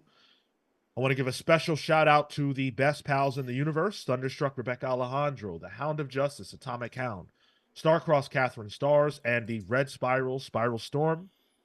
I also want to say thank you to the Night Stalker Harris Dajinski, Brian Demolisher Del Pozo, Kefis the Incorruptible, Momentum Mike Elliott, Dan the Truth Trudeau, Jalen the Sanguine Sorcerer, Marley Manastorm, Slow Flow Dameron, Christian Uncaged Harriet, Always Laughing, the Spear of Justice Izzy Spears, the Great Destroyer Hyper Viper 89, the Storm of Pain Sanji San, Adam and Bernie the Best Boy, Robert Run It Back Cashaback, and Matthew Price. Now, Matthew, I am so sorry to do this, and I have your whole thing written out. I have your whole origin written out. The show is running so long that we just have to move ahead today. But what that does mean is that you will be the very first introduction to the Palsverse during Comics Pals Month. So that's pretty cool. I like that for you. I love that for you. So next week, Scout's Honor, we will absolutely get to it. I am very sorry, but this show is super long. All right, let's dive into the news. There's a little bit of news Tyler alluded to earlier. The fact that we now know what Greg Capullo's first Marvel book will be since his very long time away from the company. He's been posting on Instagram, on Twitter, teases of what he's working on, what's to come. And those teases have looked pretty Wolverine-ish. We've seen Wolverine. It looks like the Savage Land. He's doing things that gave us the vibe that he's working on a Wolverine book. So, of course, we all assumed that. We were right to assume that he was working on Wolverine. We were wrong, some of us were wrong, to assume that he was working on the main Wolverine title. Oh. So, Greg Capullo's first book will be Wolverine Revenge by Greg and Jonathan Hickman. Damn. Oh, wait. Wait, what? Is that not another... Did we not have another end of Hickman year returning thing? to X-Men thing? Yeah. This wouldn't what? count either way. I don't... What are you talking about? Did we have an end of year moment Prediction, where it was Hickman would have to come back to write a book, an X-Men book? Oh. This is a gray area there, though, Sean. Wouldn't you agree? Well, I need to reference the exact specificities because we always get super specific with the end of year predictions. So I have to check the specifics, but I would imagine we probably said it had to be related to the Krakoan age. And if that wasn't in the caveat, then whoever said yes will win. But in any event, Wolverine Revenge is I believe it's a 5-issue book that they are going to be working on. This is an incredible creative team, obviously. I mean, I can't really think of too many creators better than Hickman to pair Capullo with. Just in terms of ensuring that you're going to get a really strong, solid story that allows Capullo to just run wild. Yeah, gives him the reign. I'm very interested to see what that's going to look like. That also explains why those zebra striped people are showing up in the book. Because when I saw the sketch, I'm like, that's a Hickman creation for like that side Krakoa island or whatever. Yeah. But I didn't put the pieces together. That obviously means Hickman's writing it. But so what do we know about it? We know the following. Quote, it will pit Wolverine against a cadre of foes who will turn his world upside down. He's been beaten, he's been bloodied, and Logan only has one thought on his mind: revenge. Hell yeah. Capullo told Polygon, I finally returned home to Marvel and I'm ready to raise some hell. And who better to do that than the hitman Hickman? To celebrate, Marvel has removed the fences and let us off our leash so that we can bring the most vicious and punishing Wolverine story possible to fans this summer. I hope they're prepared. Well, this book is going to be so unleashed, so vicious, and so punishing and so bloody that it is getting a red band edition. Nice. It's going to have additional pages, just like the Blood Hunt Red Band does. And I assume it's going to have more blood and violence and gore and everything else. Wolverine's going to say fuck. Oh shit. Just one, say shit too. Just one. Just the one. Yeah. I like this. I like that they're doing that as a thing. It makes it's made me want to go pick up the Blood Hunt stuff. But now that this is gonna have its own red band, I'd rather keep that consolidated to like a mini for me, than go and just pick up the issues of the event. I feel like the main Wolverine book though is pretty violent as is. Like, how much more violent can you be for a red band book for Wolverine? Like, remember that Sabretooth War opening?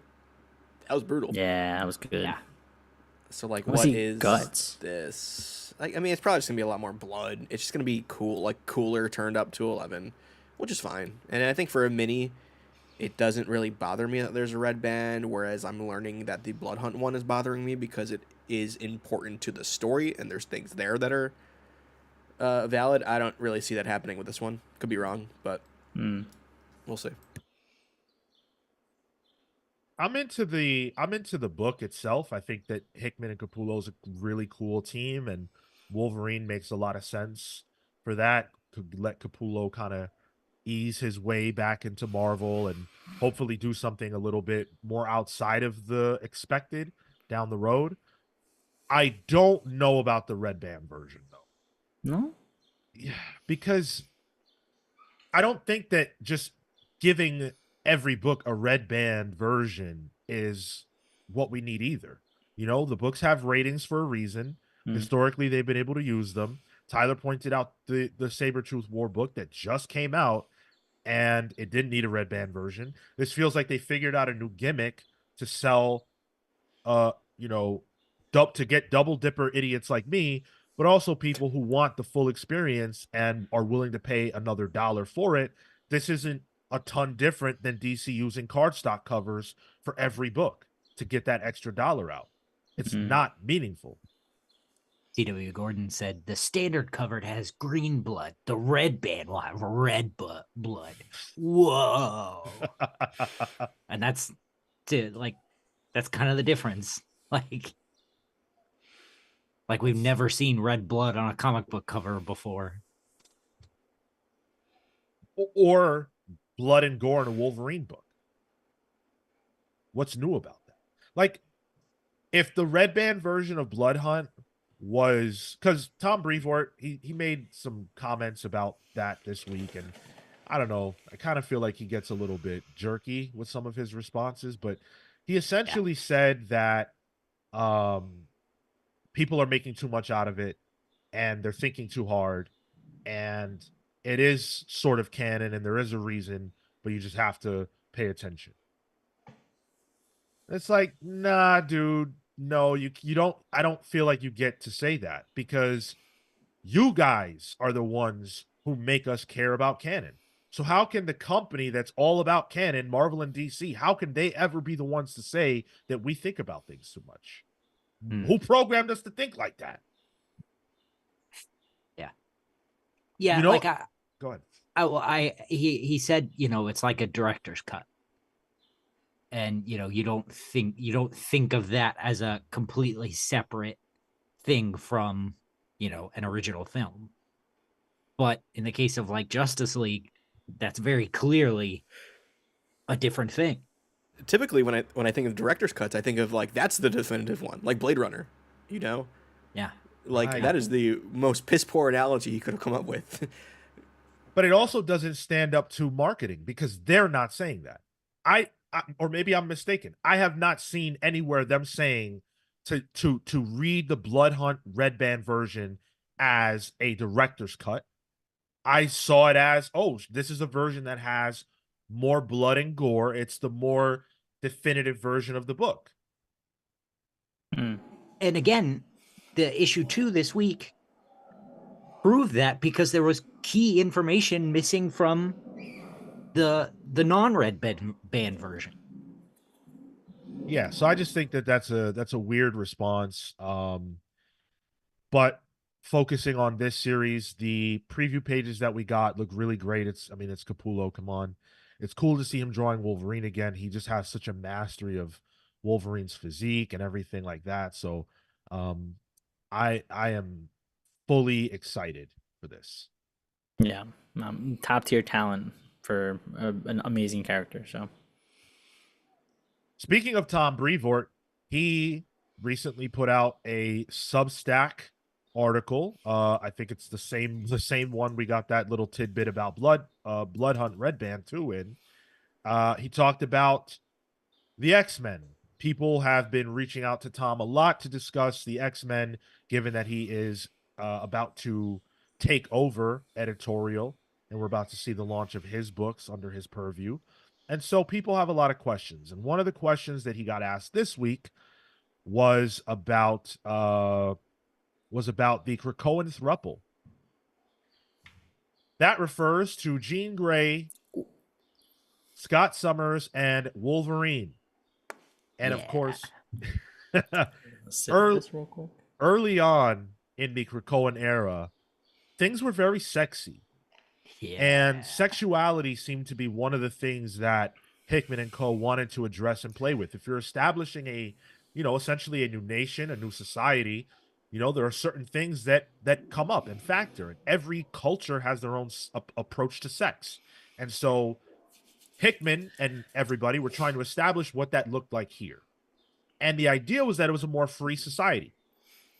And they were exhibiting that through this throuple. Now, a lot of it was certainly implied, I would say heavily implied, but it wasn't dismissed either. You couldn't read the books and say, this is absolutely not at all what they're trying to get across. You can't read it that way. As much as I wanted to. If you listen to those old reviews, I don't want that. I wasn't happy about that at all. But it is there.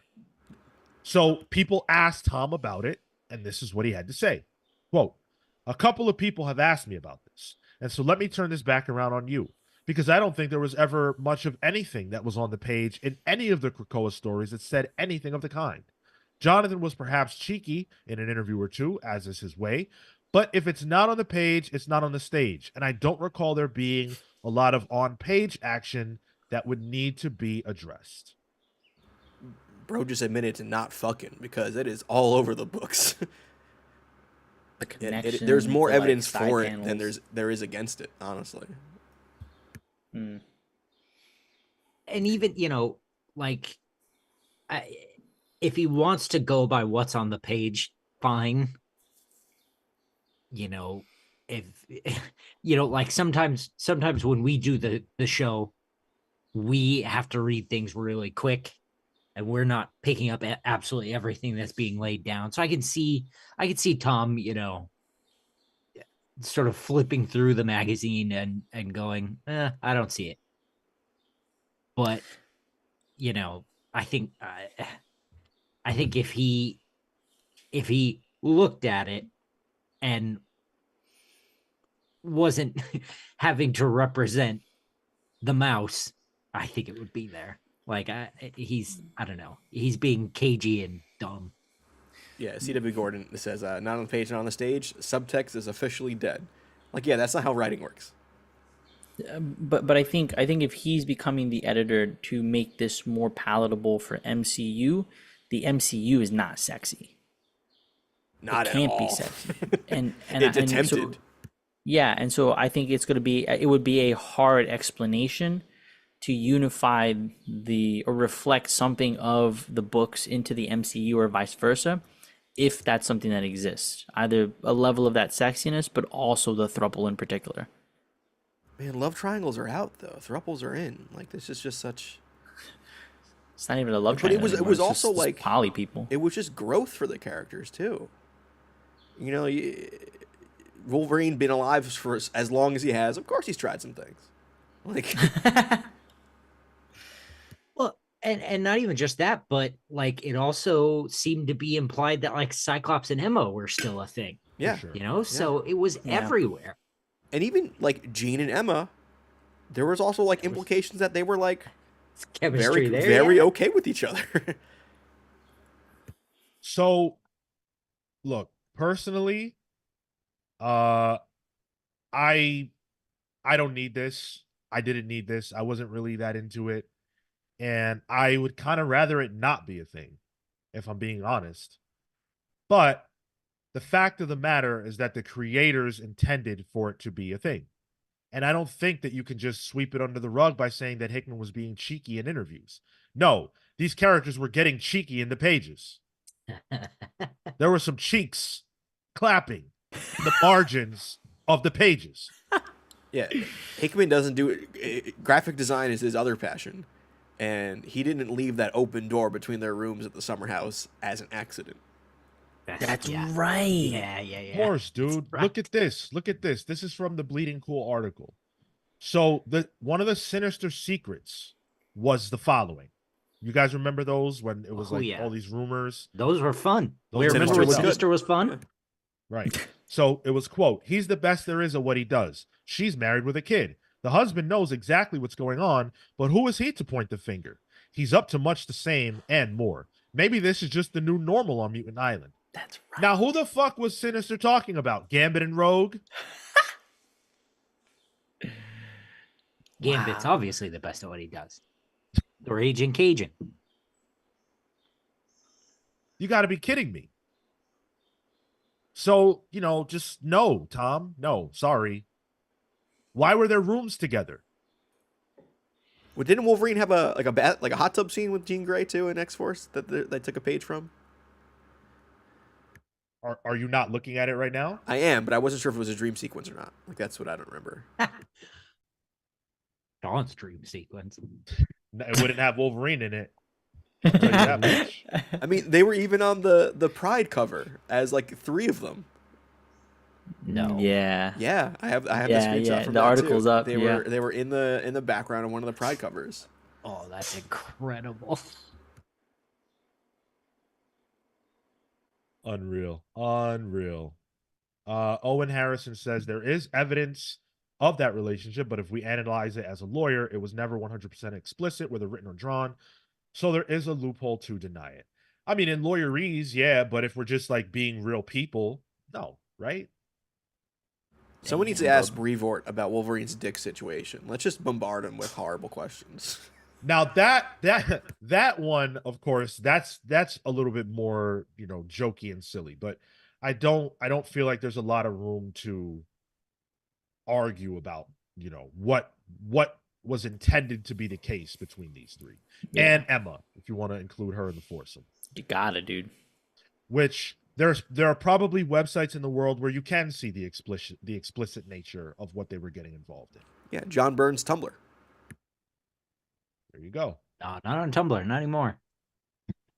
Read that fanfic on Reddit. Let's see. I want to hit a couple of comments. Catherine said, I love how large the Pals verse is now. Soon enough, the Pals will be putting our names on screen because it's too many to read. That day might soon come. I don't know. But right now, I enjoy reading every single one of your names because it is a weekly reminder of how many of you are out there supporting us over on Patreon. So I do love that. Culumbo says, yeah, go ahead. Culumbo says, not on the page. Brother, do we have to draw Gene with the double strap? What's going on there? Oh, Yo! Cyclops looks like the kind of guy who would suck the strap. Both would. Promiscuous Time Traveler says, Sean, I've already said my piece. This is single-handedly the best comic-related podcast I've ever listened to. Much like my compatriot, aggressively relaxing, we are simply here for memes. Well, thank you. I appreciate that. And I'm glad you feel that way. We do try so hard. Syncratsy. That's I've seen your name in our comments section. It's good to see you here live with us. I read Breevort's statement not as a straight-up denial that the throuple existed, but more that he wants to move past it and doesn't think there was a lot that needs to be addressed. He could say that. But then don't deny it on Hickman's part. And if it's not on the page, it's not on the stage, is like, you know, I see that. Like, I get what he's saying. I totally get it. But to say, this is what he said. I don't think there was ever much of anything that was on the page in any of the Krakoa stories that said anything of the kind. Said, no. Implied, yes. And I think that there's a way for Tom to address this that's just being frank. Like, look, that was then, this is now, we are moving forward. And that's that. Yeah. It's the same type of answer as this the Red Band Blood Hunt situation. You know, it's a director's cut, but it's also the same type of answer at that was it Jordan White gave about Hate's ability to go through the Krakoan gates. Oh, that was a mess too. Yeah. Just with the audience thought too hard about that. Like, come on. Yeah, don't start a whole line of books with Hickman where we have to think hard and not expect us to think hard with the books afterwards. It's just it's dismissive, but it's also disrespectful to us as thinking story, you know, consumers. Yeah, it's complete bullshit. And you know, I truly think that Marvel has to rethink its approach to dealing with the readers of the books, because those X-Men Mondays, we're going to talk more about that next week, but those X-Men Mondays, some of the answers that they give are just insane. Like, you don't get to tell us we're overthinking things when you seed stuff all the time. Jordan White has been there since the beginning. How can you give that kind of answer? Just say you fucked up. That's it. You fucked up. Yeah. You set stuff up that you didn't know how you were going to resolve, and Hickman left. He's the one who had the playbook. But it goes to show you the answers we used to get were wait and see. Yeah. Yeah. Now it's like, oh, you know, we didn't know what we were going to do. We just did stuff, and no, that doesn't work. That said, I also think there is a level of, like, especially with these, well, this type of question, you know, is this subtext text? Like, you know, when you're going to people who are like, one, working on the books and, you know, having to, like, this is their daily bread, this is their business, you know, they have to toe a line. Like, they're beyond continuity to a certain degree, right? Like they can't always say what is continuity, what isn't continuity. They just have to make it.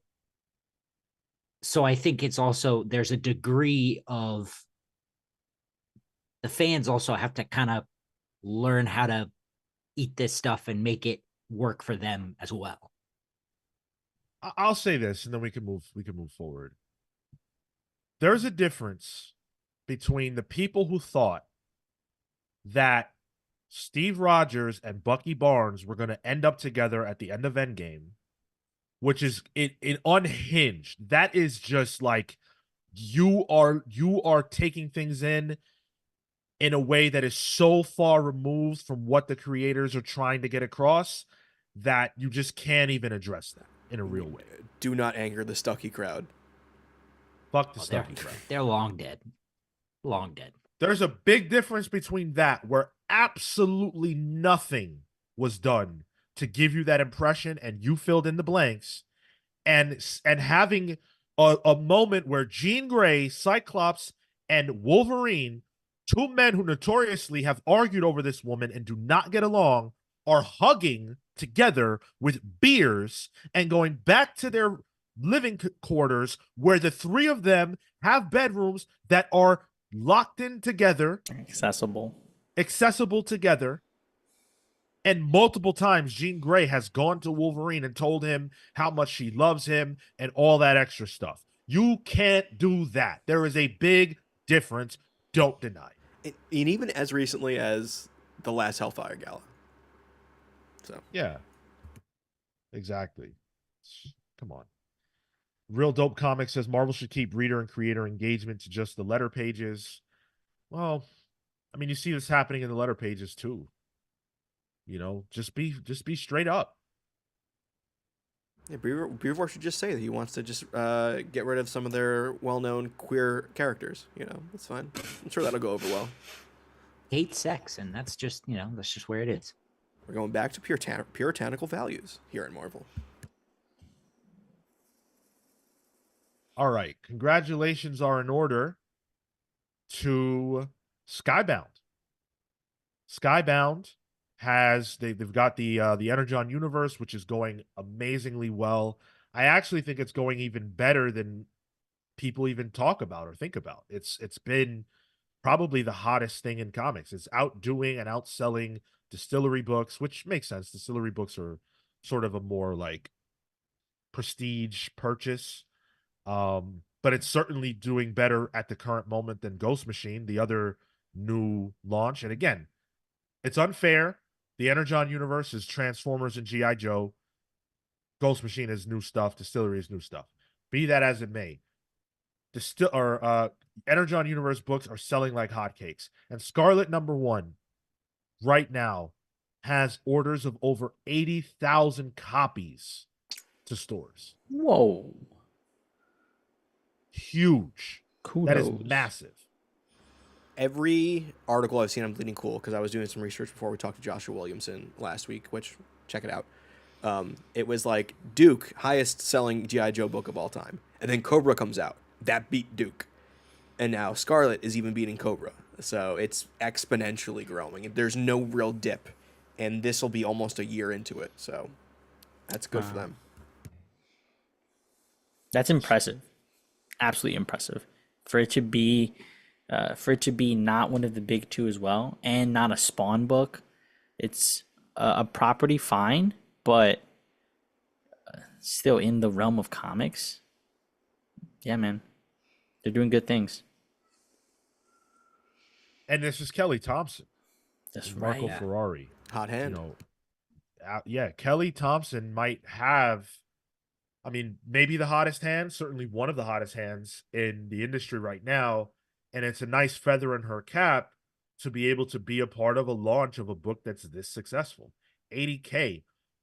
Off the top of my head, the last time, I don't even know if that's true. I was going to say the last time that a book with a woman writer at the top that sold this well would have been the Mother of Madness book that Amelia Clark? Amelia Clark had done. And I don't even know if it sold this much. But that's the book that Say, sticks out to me. And who did she have with her? She didn't do that alone. Was it DeCampi? Marguerite Bennett? Yeah, I believe it was. Yeah, sounds right. Okay, yeah. But yeah, go ahead. Sorry, and just to say, another feather in her cap there is not only can she say, oh, I have these big books, I'm writing the top of my game, but my book's selling before it's out. Like I'm a name now that can sell. Yeah. Yep. And I don't know enough about G.I. Joe lore to know if Scarlett as a character is up there. I would in my mind I put Baroness above her in terms of female characters in G.I. Joe lore, but I guess she's number 2. So I can't even just say like, oh, it's Scarlett that's the one driving the sales. I think it's just because this world is good and the creative team's good. Yeah. There's every reason to be excited about this. This feels like where the excitement is right now in comics. It's kind of uncanny how this is all unfolding. And quite frankly, Transformers has outsold Batman. Energon Universe books are competing at the highest of levels with Marvel and DC. Are we in a big 3?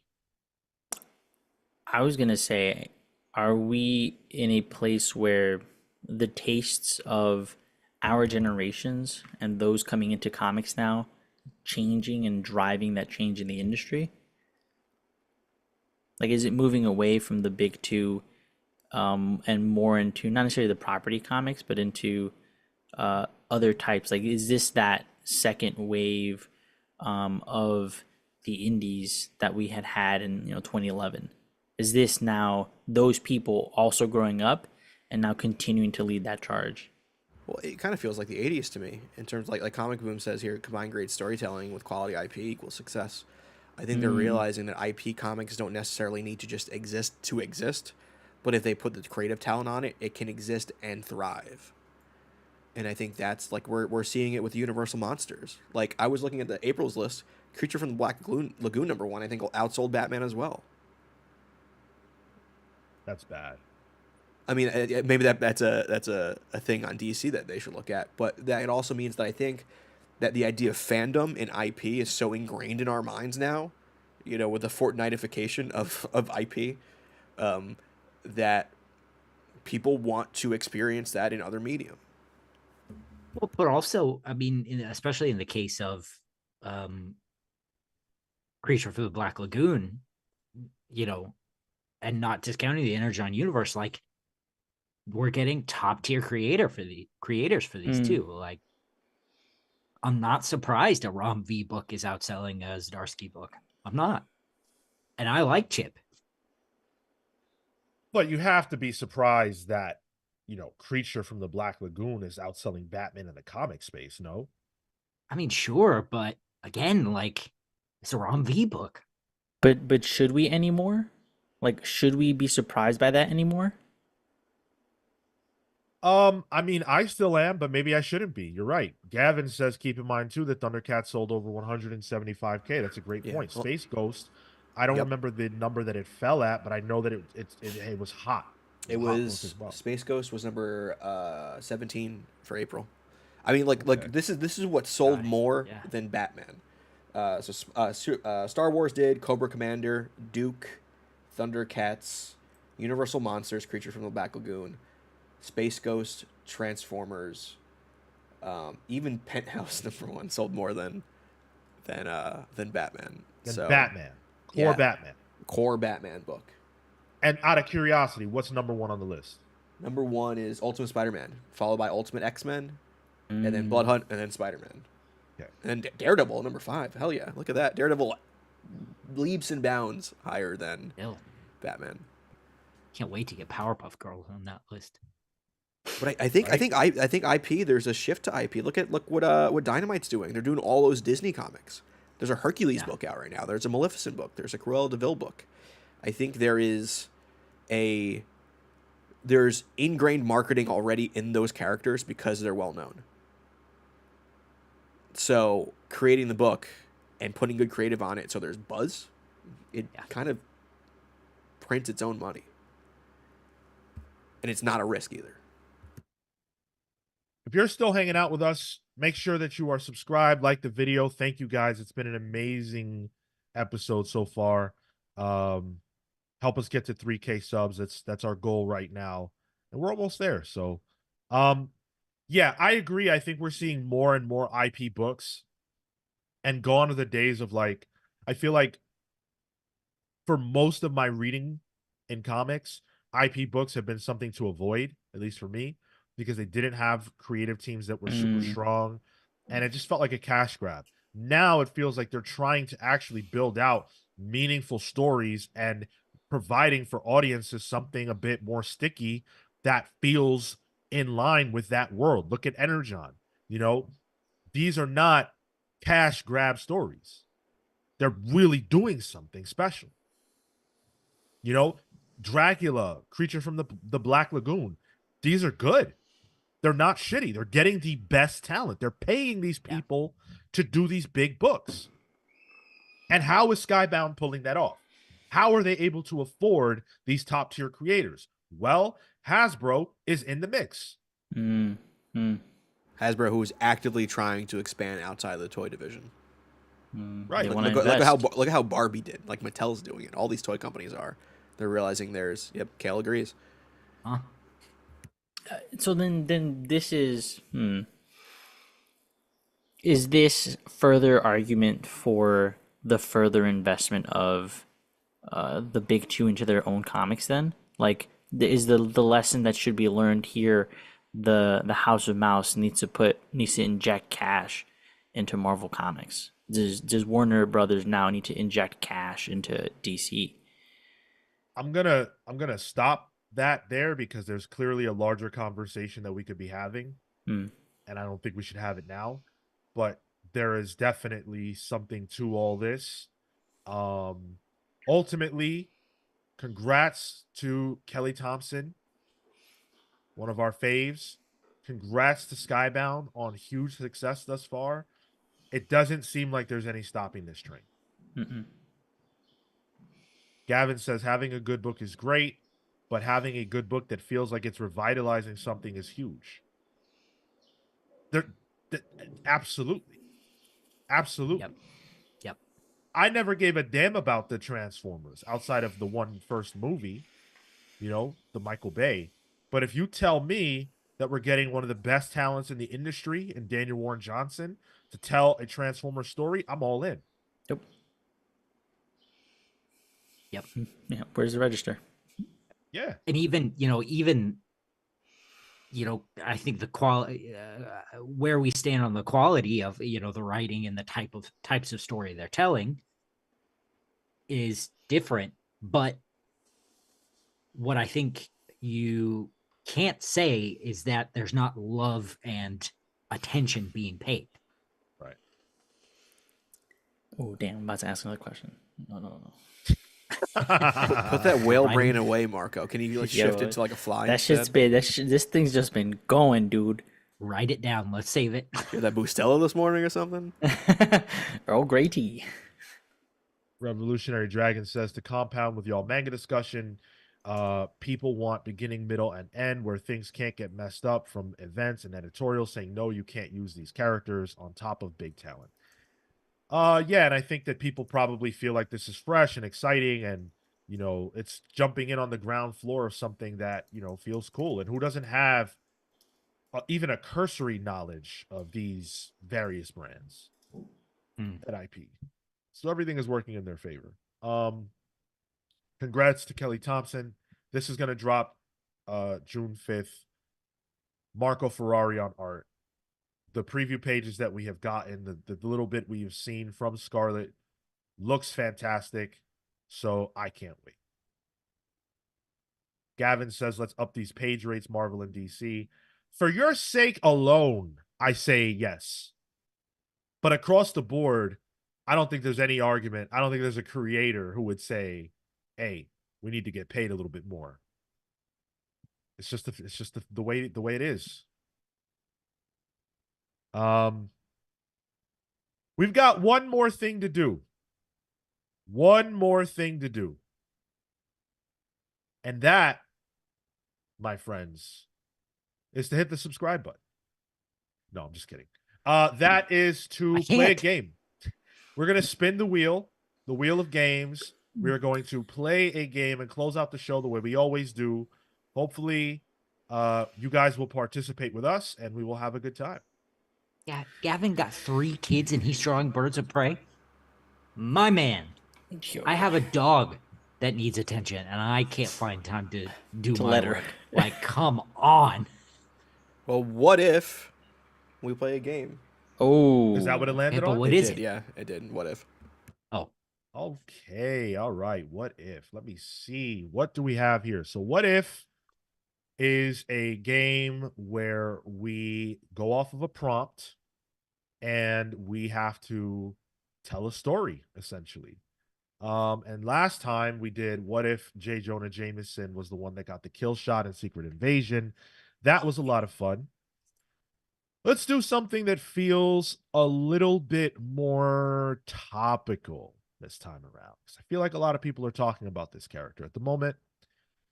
What if Spider-Man was unable to save Aunt May and she died instead of what happened in One More Day? Of course, One More Day is the infamous Spider-Man story, maybe the most infamous, in which the decision was made to end the marriage between Peter and Mary Jane, and Peter chose to make a deal with the devil, Mephisto, to save his aunt and erase the marriage from history. So what if that doesn't happen? So the prompt is, what if One More Day never happened? Is that essentially? What if Spider-Man was unable to save Aunt May? Okay. And so One More Day does not occur. But Aunt May dies. right. Okay. Now I foolishly put my dice away, so I have to quickly grab those, and I will be back and we will get started. Okay, we so do that? how am I going to overthink this one? Let's see. I hope I go first because I know exactly where I want to go. I've never read it, so I'm gonna bounce off you guys. Do you know what it's about, Marco? No, I just know that. Actually, I don't Incredible. actually. You don't know what happened in Incredible. One More Day? Oh my fucking god, dude. Fake fan. Boot him off the show. Oh my god, that is insane. Okay, all right. Well, I got my die here, my Avengers die. And let's see. We're gonna get to rolling. All right. So I'm gonna roll first for Marco. Please be low. Please be low. I please hope be it's low. high because I want to know what the hell you're gonna do, considering you don't know anything about any of this. God. It is a 6. So you're probably safe. Whew. I'll roll for me. That is a 4. Oh no. Now for Tyler. That is a 9. Thank you. We're gonna And roll good Kale, fans. that is a 6. Oh. So it'll be Tyler, then Well, me and Kale have to roll off. yeah, Tyler, then the winner of Marco or Kale, then me. Yeah. So for Marco, oh my god. Snake eyes. Snake eyes. Yeah, it's a 2. Yes. I'll roll for Kale just in case. That is an 11. Ooh. All right, Kale, keep it simple. What Keep if it it- simple, Kale. What are the keep it simple? Oh no, I know exactly where I'm going. I don't care what you're about to say. I might as well be going first. So Tyler, Kale, me, Marco. No, No. me no. last. Me last. Yeah. Yeah. Okay. Cool. Tyler, And me, Marco, Sean. We have 3 minutes starting from the moment that Tyler begins speaking. So what if Spider-Man was never able to save Aunt May and she died? Well, with that, Spider-Man spirals into one of his more darker episodes, which lures the symbiote back to him. And with the symbiote, he uses his connection with Doctor Strange, already frustrated at the fact that he wouldn't help him the first time, to not only attack Doctor Strange, but go back after Mephisto. And he decides to compartmentalize parts of the symbiote to also take over Doctor Strange and join him in his quest and revenge for Mephisto. Okay, so now that Spider-Man and Doctor Strange are working together to stop Mephisto, but they are also being controlled and influenced by the symbiote, other people start to realize this. Mary Jane is the first one to notice that Peter is acting strange, and she sounds the alarm by making a phone call to... Paul, you're up, Kel. No, I didn't. Now Paul has to go the only place that he and Mary Jane know that they can find a safe zone. They go straight into the arms of Hydro Man. Fucking and as they escape to Hydro Man, Peter goes on a hell-bent quest to uncover where in the city he is and just starts fucking up his rose gallery, trying to figure out where is Hydro Man. And so he has an encounter with the Shocker in which he punches the Shocker way, way, way too hard and kills the Shocker in front of symbiote Doctor Strange. So at this point, the symbiote even was like, oh, okay, whoa, hold on. You're going a little too far for me. Goes back to Eddie Brock, who's now a good guy. But then the symbiote from Carnage leaves Cletus Cassidy and realizes, oh, I have a better target now to attach onto. Now, with the Carnage symbiote fully enveloping him, Mephisto sees a new chance. And Mephisto rises up in the puppeted Shocker corpse, and he launches into a satanic diatribe. That's where it ends. Man, Mephisto's doing two in the pink, one in the stink. Jeez. What the fuck was that?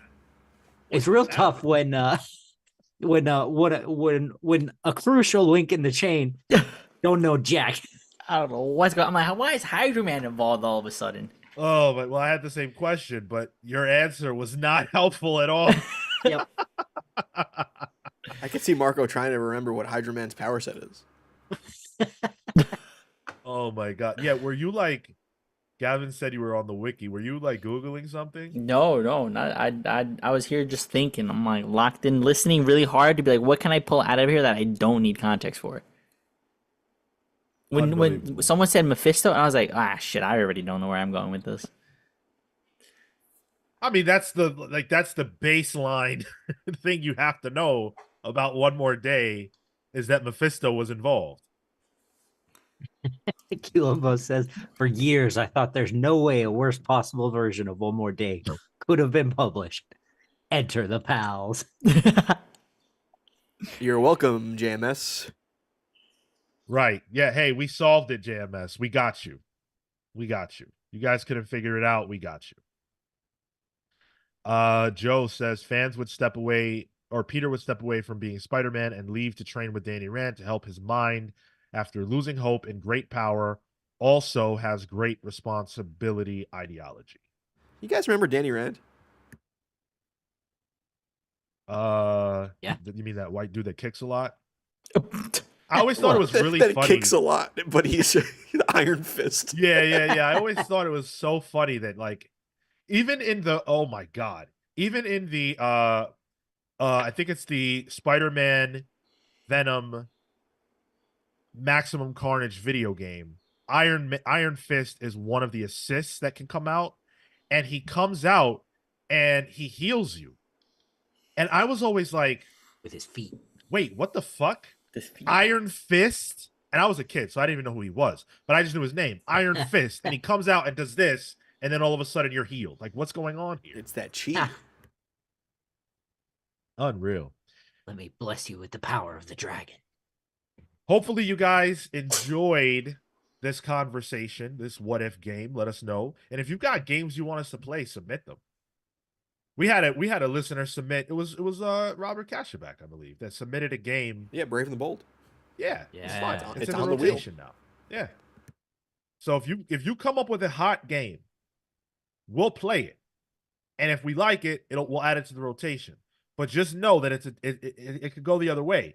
Because if you come up with a game and we play it and it sucks, we're going to have to say that. So it is a gamble. It might be evident. Yeah, but I like to hammer it home. You know what I'm saying? So like that's why really Marco's Jeopardy isn't on the. Oof, slowly I turn. That I have dark memories of that day. Good thing we didn't have many listeners on episode 200. Indeed. And good thing we're going to have so many of you hanging out with us on episode 400. Keep going with your top 5 lists if you have them. If you want to come up with one, share it on our Discord server. Come hang out with us on our Discord server. We're always having a fun time over there. We've got a lot of listeners. Over 150 of you have joined us on the Discord. And it's never a dull moment. It's always so much fun. So thank you to everybody who contributes there. Thank you to everybody who tunes us in with us live every week. If you want to go the extra mile for us, patreon.com/thecomicspals is the way to do that. But there are also channel memberships, which we try to add value to.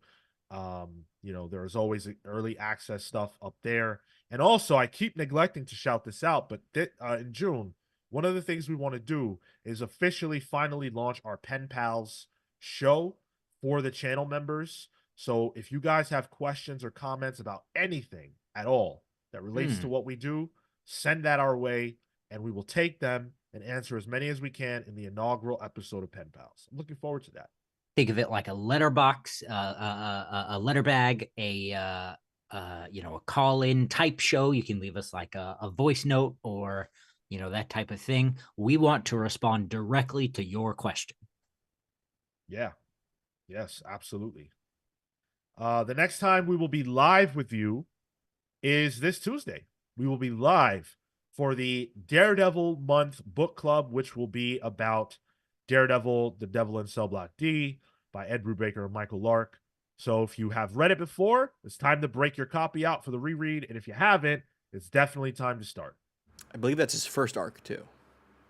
Oh, shit. Perfect. Yeah. Sweet. That's beautiful. Beautiful thing. I love it. Love you guys. Thank you for tuning in. Thank you for hanging out. Well, yes, Kale, yes. But Okay. I was speaking to, the listeners. Oh, sorry. You were looking at me. No, I'm always looking at you. Hey.